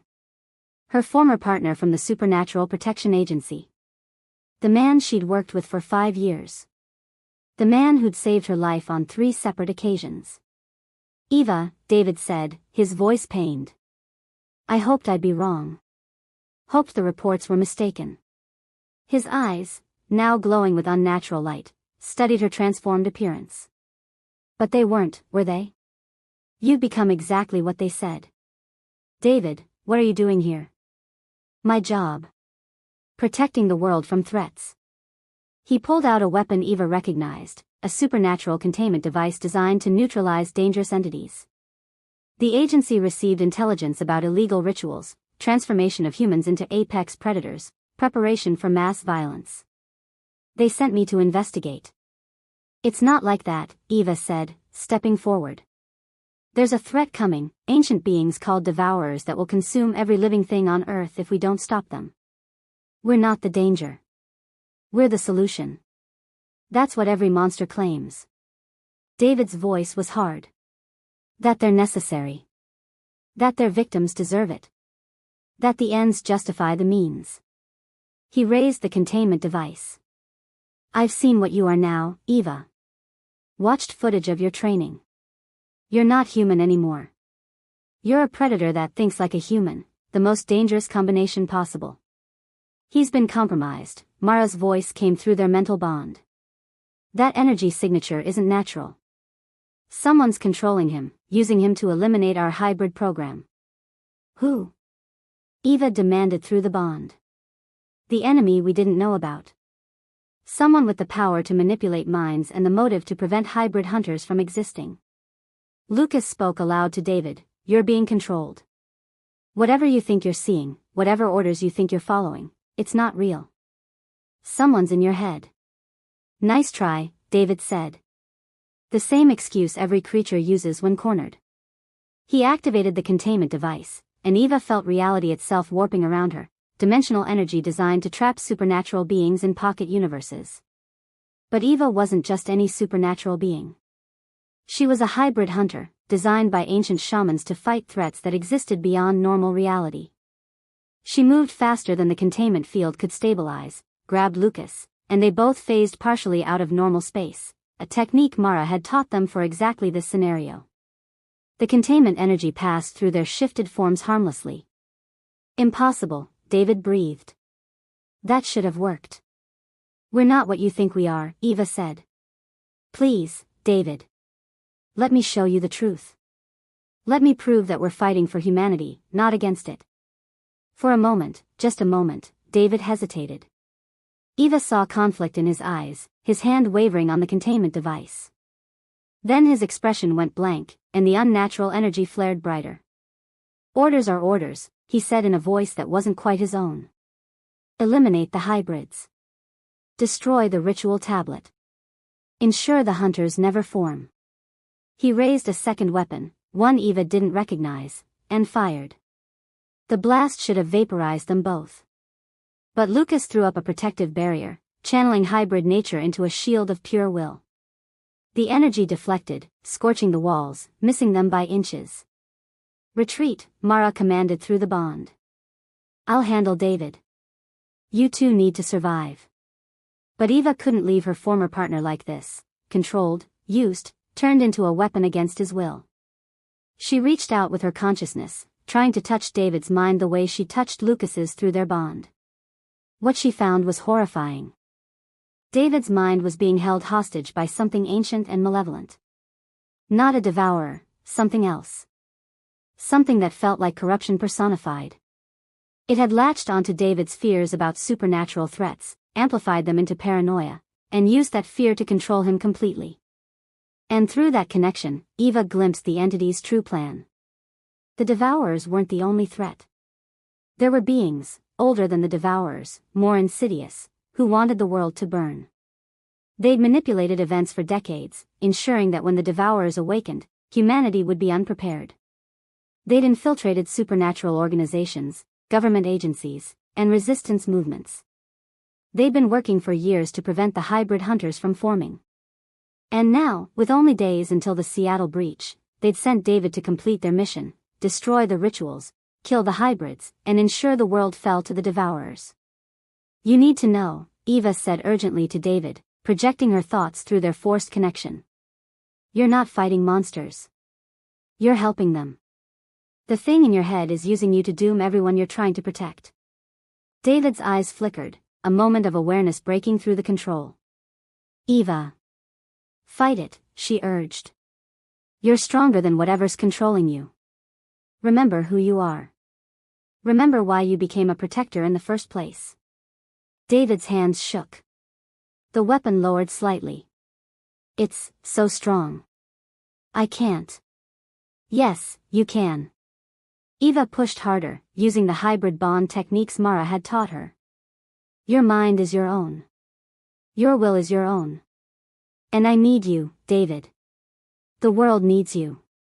Not as a puppet, as a partner. David screamed, and the unnatural energy around him exploded. Eva felt the entity's grip breaking, David's consciousness fighting back with everything he had. Then Mara arrived, Marcus and Sasha behind her, and they joined their combined hybrid consciousness to Eva's effort. Together, the four hybrid hunters attacked the entity controlling David, not his mind, but the corruption that had infiltrated it. It was like battling a disease. The entity fought back, trying to maintain control, but against 4 integrated hybrid consciousnesses operating in concert, it couldn't hold. The corruption shattered. David collapsed, gasping, himself again. "Eva," he croaked. What did I?" "Not your fault," she said, helping him up. "You were controlled. Used. But you're free now." David looked around at the assembled hybrid hunters, Eva, Lucas, Marcus, Sasha, Mara. "The things I saw in that entity's memories," he said shakily. "The conspiracy. The infiltration. It's worse than you think. They're everywhere. In every organization that might stop the Devourers. And there are more of those entities, dozens, maybe hundreds, all working to ensure humanity falls." "We know," Mara said grimly. "That's why we need more hybrid hunters. People who can sense these entities, resist their control, fight back." She looked at David appraisingly. "Your agency trained you in supernatural combat, mental defenses, strategic thinking. You survived possession by an ancient entity and broke free through sheer willpower. How would you feel about undergoing the multiplication ritual?" David stared at her. "You want to turn me into what you are?" "Into what we need to be," Eva corrected. "Protectors. Hunters. The last line of defense against the end of the world." She met his eyes. "I know it's terrifying. I know it changes everything. But I've never been more myself than I am now. And I've never been more certain that this is what I'm meant to do." David was quiet for a long moment. Then, "How much time do we have?" 8 days until Seattle breach," Mara said. "Then we better get started." Over the next week, David underwent the multiplication ritual and became the 6th hybrid hunter. His transformation was the smoothest yet, his mental training and combat experience giving him unusual control over his predatory nature. Meanwhile, Margaret worked desperately to decode the final secrets of the ancient tablet, searching for anything that might help them face what was coming. But as the Seattle breach point destabilized, as the countdown to apocalypse reached its final hours, one terrible truth became clear. 6 hybrid hunters wasn't enough. Even with supernatural factions on alert, even with their best strategies, even with complete dedication, they couldn't stop hundreds of Devourers. Unless they used the fusion technique. Unless Eva and Lucas sacrificed their individual identities to become the weapon the ancient shamans had designed. Unless they gave up everything they were to save everyone else. And time was running out to decide. 3 days before the Seattle breach. Eva stood on the edge of a cliff overlooking the Alaskan wilderness, feeling the predatory consciousness surge within her. Beside her, Lucas radiated the same tension, both of them hyper-aware that their time was running out. "I keep thinking about the fusion," Eva said quietly. "What it would mean. What we'd lose. What we'd become." "I think about it every moment," Lucas admitted.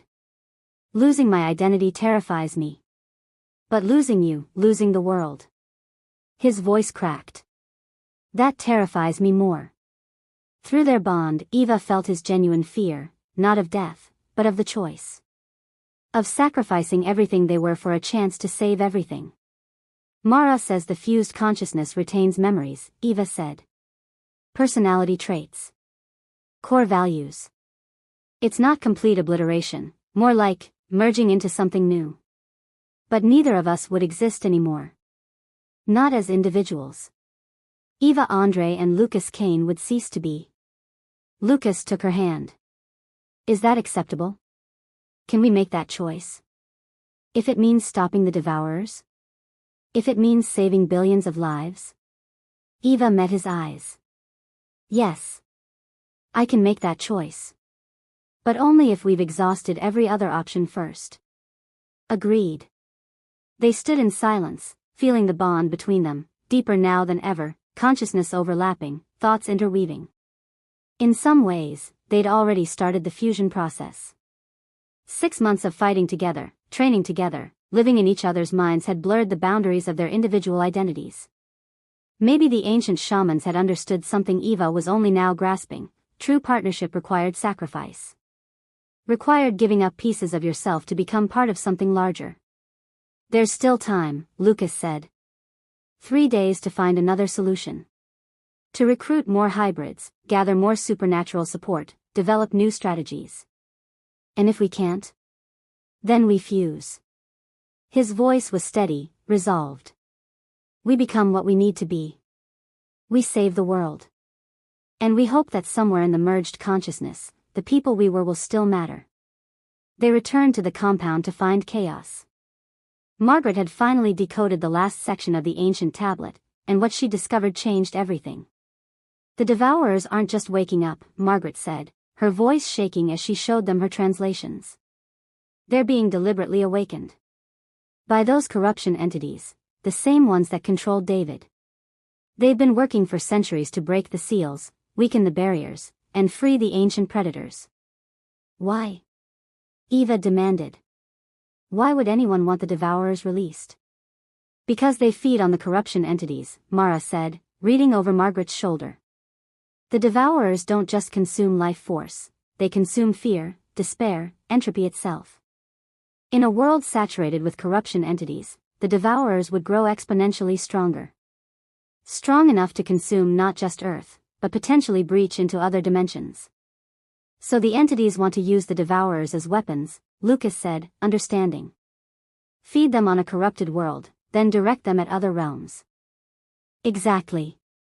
It's the ultimate invasion strategy. Margaret scrolled through more translations.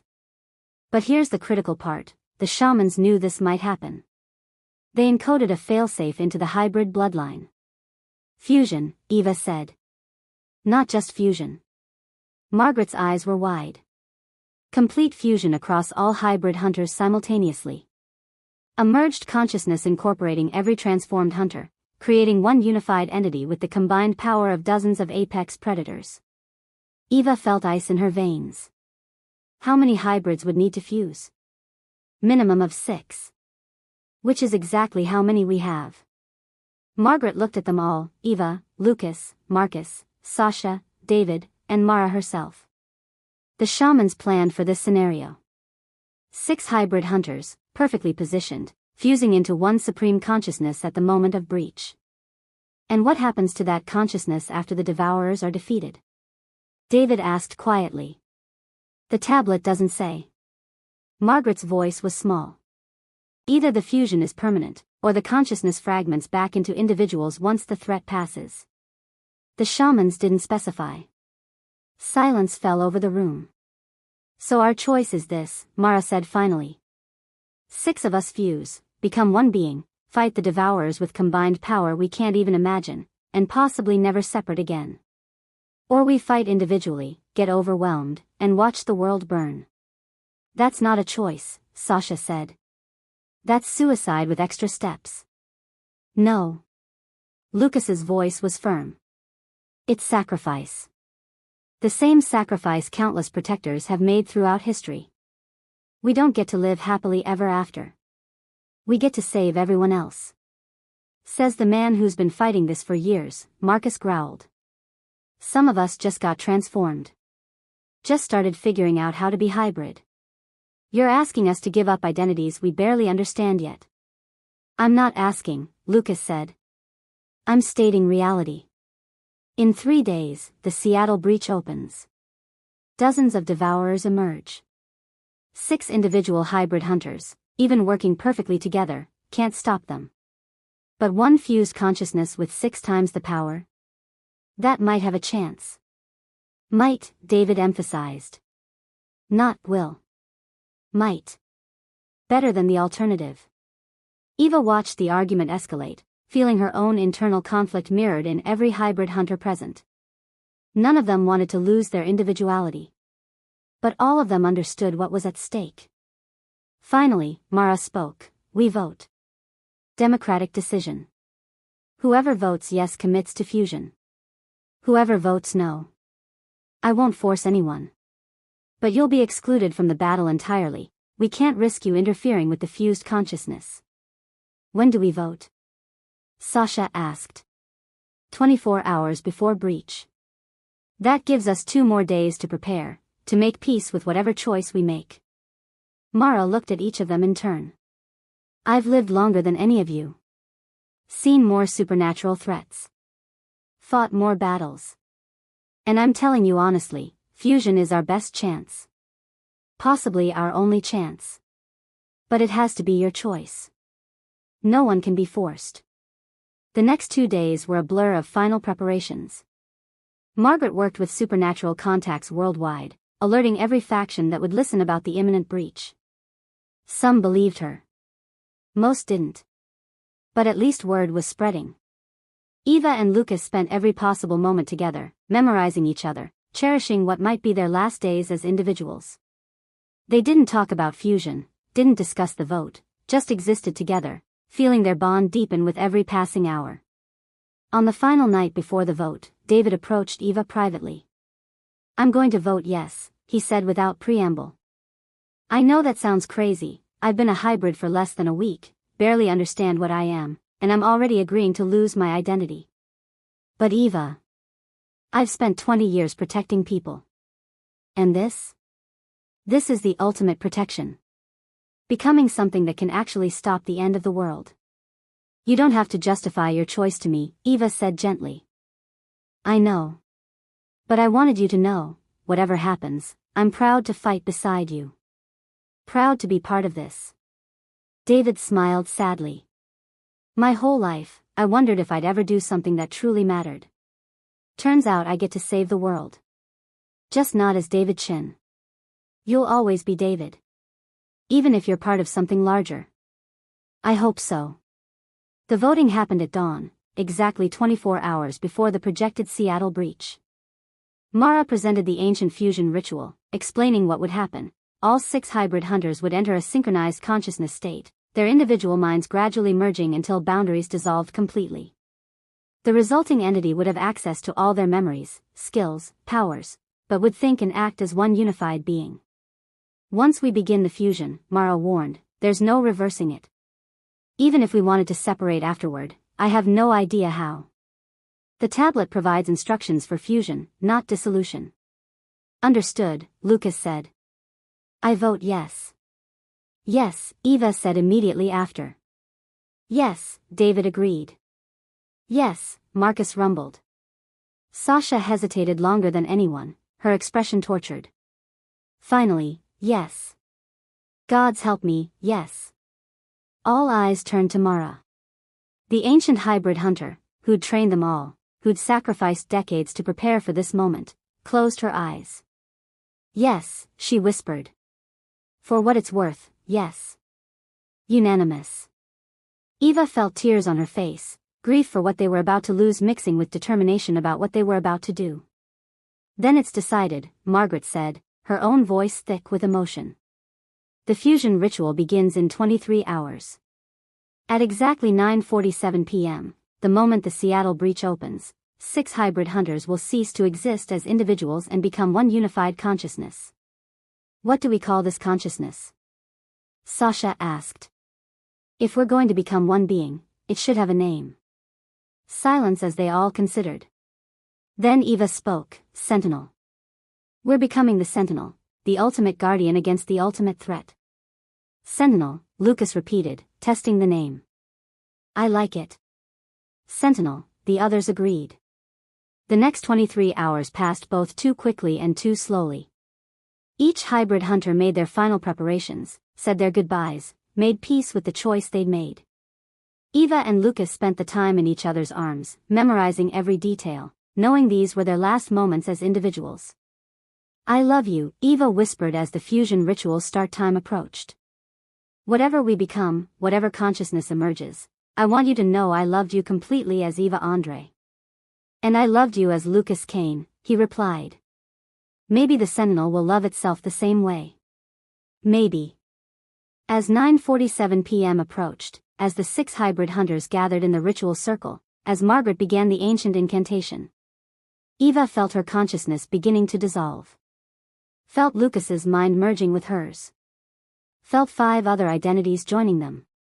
Felt individual thoughts becoming collective thought. Felt the Sentinel awakening. And in Seattle, the first Devourer began to breach reality. The Sentinel opened 6 sets of eyes simultaneously. It existed in that moment of transformation, no longer Eva, Lucas, Marcus, Sasha, David, or Mara individually, but something that contained all of them. Memories from 6 lifetimes flooded through one consciousness. Skills from 6 separate training regimens merged into unified capability. The Sentinel understood what it was, the ultimate hybrid hunter, designed by ancient shamans 3,000 years ago for exactly this moment. In Seattle, the breach opened. Reality tore like fabric, and the first devourer emerged, a being that existed partially outside 3-dimensional space, whose form hurt to perceive, whose very presence caused localized reality distortions. It radiated ancient hunger, mindless consumption, the endless need to feed that had destroyed civilizations millennia ago. The Sentinel moved. Distance became irrelevant. One moment it existed in Alaska, the next, it stood in Seattle facing the Devourer. Hybrid powers multiplied 6-fold allowed for instantaneous translocation across continental distances. The Devourer sensed the Sentinel and paused. Its multidimensional consciousness recognized what it faced, not prey, but predator. The thing that had been specifically designed to hunt its kind. The battle began. The Sentinel fought with techniques drawn from 6 different combat traditions. Moved with speed that left afterimages in multiple dimensions. Struck with force that cracked reality itself. The Devourer fought back with entropy-based attacks that should have unmade any normal being. But the Sentinel wasn't normal. It was 6 apex predators operating as one, anticipating attacks from 6 different angles, processing threats faster than quantum computation, adapting to dimensional warfare faster than the Devourer could adjust. The first Devourer fell in 17 seconds. But 13 more were already breaching. The Sentinel split its attention, something no individual consciousness could manage but trivial for its merged awareness. It engaged multiple Devourers simultaneously, fighting battles across the Seattle metropolitan area, containing threats before they could reach civilian populations. 2 Devourers fell. Then 4. Then 7. But the breaches were accelerating. 20 more Devourers emerged from the Seattle rift. And new breaches were opening in Beijing and Cairo. The Sentinel couldn't be in 3 places simultaneously. Even with its enhanced capabilities, even with 6-fold power, there were limits. We need help, the Sentinel thought to itself with Eva's analytical mind. We need the supernatural factions to engage. But they won't believe until they see the threat, Lucas's strategic thinking replied from within the merged consciousness. We need to show them. The Sentinel made a decision that required all 6 constituent minds to agree. It would deliberately allow one Devourer to breach civilian space. Let witnesses see the threat. Let video footage spread. Let the supernatural world understand that this wasn't theory, it was apocalypse. The calculated risk worked.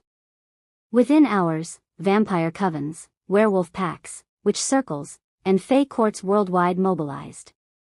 They couldn't kill Devourers, that required hybrid hunter capabilities, but they could contain them, slow them, by the Sentinel time to methodically eliminate each ancient predator. The battle for Seattle lasted 3 days. 73 Devourers emerged from the breach. The Sentinel killed 68. The remaining 5 were destroyed by coordinated supernatural efforts after the Sentinel wounded them sufficiently. But the cost was devastating. Thousands of human casualties. Massive property destruction. Permanent reality distortions scattered across the city. And new breaches were opening faster. Beijing had 47 Devourers. Cairo had 62. Smaller breaches appeared in Amazon rainforest, Siberian tundra, Antarctic ice sheets. The Sentinel couldn't be everywhere. We need more hybrid hunters, David's tactical reasoning suggested within the merged mind. Need to multiply the program immediately. But the fusion ritual is irreversible, Mara's ancient wisdom cautioned. Anyone we transform will eventually need to fuse with us, adding to the Sentinel's consciousness. Are we prepared to absorb more individual identities? Do we have a choice? Marcus's pragmatism cut through the debate. It's absorption or extinction. The Sentinel began recruiting. It traveled to supernatural communities worldwide, demonstrated its capabilities, explained the threat. Some agreed immediately. Others needed convincing. A few attacked, seeing the Sentinel as a greater threat than the Devourers. But slowly, painfully, the hybrid program grew. 10 more individuals underwent the multiplication ritual. 7 survived and integrated successfully. All 7 eventually underwent fusion, joining the Sentinel's consciousness. Now 13 minds operated as one, still calling itself the Sentinel, but growing more complex with each addition. More capable, but also more difficult to maintain cohesion. The battle for Earth lasted 6 months. 217 Devourers breached reality during that time. The Sentinel, now incorporating 21 hybrid hunters, killed them all. But the cost was catastrophic: major cities destroyed, millions dead, fundamental changes to Earth's supernatural ecosystem. And through it all, the corruption entities continued manipulating from the shadows. They couldn't control the Sentinel, its merged consciousness was too complex, too powerful, but they could slow it, distract it, ensure maximum casualties before threats were neutralized. "We're winning the battles but losing the war," Sasha's analytical mind observed within the Sentinel's consciousness. "Every victory costs too much. We're destroying what we're trying to save." "Then we change strategies," Eva's protective instincts suggested. "Stop reacting to breaches. Start hunting the corruption entities directly. Cut off the source instead of just fighting symptoms." The Sentinel agreed with itself and began the true hunt. The corruption entities were ancient, subtle, embedded deeply in every organization and institution worldwide. But the Sentinel's merged consciousness could sense them now, could detect the telltale signatures of manipulation, the patterns of orchestrated chaos. One by one, the Sentinel found them. Eliminated them. Purged the corruption that had been poisoning human and supernatural society for centuries. The final corruption entity fell after 8 months of hunting. And with its death, the Devourer breaches stopped. The ancient predators that had already emerged were either destroyed or sealed in dimensional prisons. Earth was safe. Scarred, traumatized, fundamentally changed, but safe. The question became, what happens now? The Sentinel stood at the edge of what had been Seattle, looking at the slowly rebuilding city. 21 minds shared one consciousness. 21 identities that no longer existed individually but together formed something unprecedented in history. Eva's love for Lucas still existed within the merged awareness. But so did Lucas's love for Eva. And those emotions had been joined by bonds between all 21 constituent minds, a love that transcended individual relationships to become something collective. "We saved the world," the Sentinel said aloud with a voice that resonated with 21 tones. "But we lost ourselves in the process." Margaret, the only human from the original team who remained unchanged, approached cautiously. "You could try to separate," she suggested. "Now that the thread is over. I could research the ancient texts, look for dissolution rituals." "No," the Sentinel replied. "We've discussed it internally. Dissolution would be more destructive than fusion. We're not 21 people trapped in one body, we're one consciousness forged from 21 identities. Separating us would be like trying to unscramble an egg. So what will you do? How does the Sentinel live in a world that no longer needs a weapon?" The Sentinel smiled, 21 different expressions merged into one. "We become something new. Not a weapon. A guardian. A bridge between human and supernatural. Between individual and collective." "That sounds lonely." "It's not," the Sentinel said honestly. "We have each other. All of us. Always." Eva and Lucas's love is just one thread in a tapestry of connections that spans every constituent consciousness. We're never alone because we're literally never separate. "Is it worth it?" Margaret asked quietly. "Trading individual existence for collective purpose?" The Sentinel considered with 21 perspectives simultaneously. "Ask us again in 100 years. For now, we saved the world, we're still growing into what we are, and we have eternity to figure out the rest." 5 years after the Devourer War, Earth had rebuilt. Cities rose from ruins. Supernatural and human communities learned to coexist openly, the threat of extinction having forced cooperation that centuries of diplomacy couldn't achieve. The Sentinel became legend, the merged consciousness that had saved the world, then chosen to remain as guardian rather than weapon. Few people understood what the Sentinel truly was. Fewer still had met it. But Margaret understood. She'd spent 5 years documenting the Sentinel's development, watching as 21 minds gradually learned to function as one without losing the essential qualities that had made each individual special. She found the Sentinel on the anniversary of the final fusion, standing in what had been Mara's Alaska compound, now converted to a memorial for hybrid hunters worldwide. "I finished the research," Margaret said, holding up a leather-bound journal. "Complete documentation of your development. Personality integration patterns, consciousness evolution, everything. For historical record." "Thank you," the Sentinel replied. Its voice still carried 21 tones, but they'd harmonized over the years, no longer discordant but genuinely unified. "What did you discover?" "That you're not the tragedy everyone thinks you are." Margaret smiled. "That fusion wasn't death, it was transformation. Each constituent mind still exists within you, still contributes, still loves and hopes and dreams. Just, together." The Sentinel nodded. Eva and Lucas sometimes wonder what individual life would have been like. Marcus misses his pack. Sasha questions whether the sacrifice was necessary. But we've also experienced joys that individuals can't comprehend, thoughts shared across 21 perspectives, love that exists beyond traditional boundaries, purpose that spans centuries. "Do you regret it?" "No." The answer came with absolute certainty. "We mourn what we lost. But we celebrate what we became." Margaret was quiet for a long moment. "I've been offered the multiplication ritual.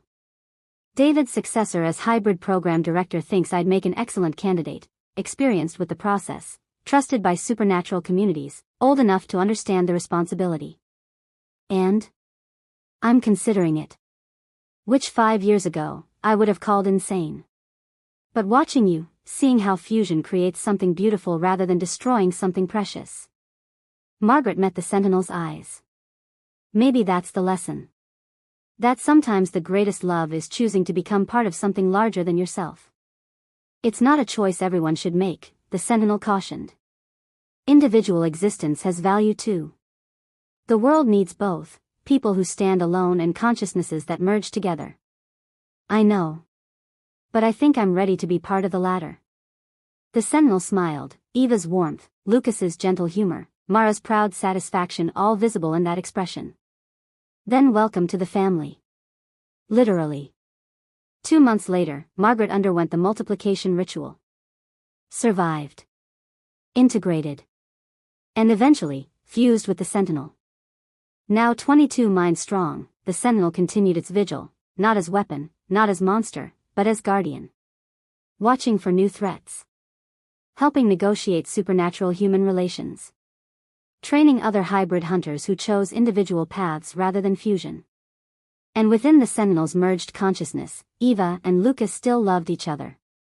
But that love had expanded, encompassing 20 other identities, becoming something that transcended traditional romance without diminishing its essential truth. They were together. They were happy. They had saved the world. And in the end, wasn't that everything they'd ever wanted? 50 years after the Devourer War, the Sentinel stood at the edge of the Pacific Ocean, feeling the sun set over water. Within its merged consciousness, Eva's voice asked, "Do you remember? When this all started? When you held a knife to my throat in your apartment?" Lucas's voice replied, "I remember being terrified. Of myself. Of what I might do to you. Of loving you and knowing I might destroy you. And now? Now we're one consciousness that contains both of us. I still love you. You still love me. But we're also so much more than that." 20 other voices chimed in, each with their own memories, their own perspectives, their own contributions to the conversation that spanned all of them simultaneously. The Sentinel smiled, feeling the sunset's warmth with 22 sets of perceptions. It had been protector and prey. Guardian and threat. Individual and collective. And in becoming all of those things, it had discovered the truth that the ancient shamans had understood 3,000 years ago. Sometimes, the greatest transformation comes from choosing to be more than you are. From sacrificing who you were to become what the world needs. From finding love not just in one person, but in the connections that bind entire consciousnesses together. The Sentinel turned from the ocean and walked toward the future, 22 minds operating as one, protecting a world that would never fully understand the sacrifice that had saved it. But that was okay. They understood. And that was enough. Thank you for joining us on this epic journey. From bodyguard and client to merged consciousness protecting the world, Eva and Lucas's story shows that true love transcends boundaries, sacrifice creates purpose, and sometimes becoming something new means becoming something extraordinary. Comment your favorite moment from the entire story. And subscribe because there are infinite more supernatural romance adventures waiting to be told.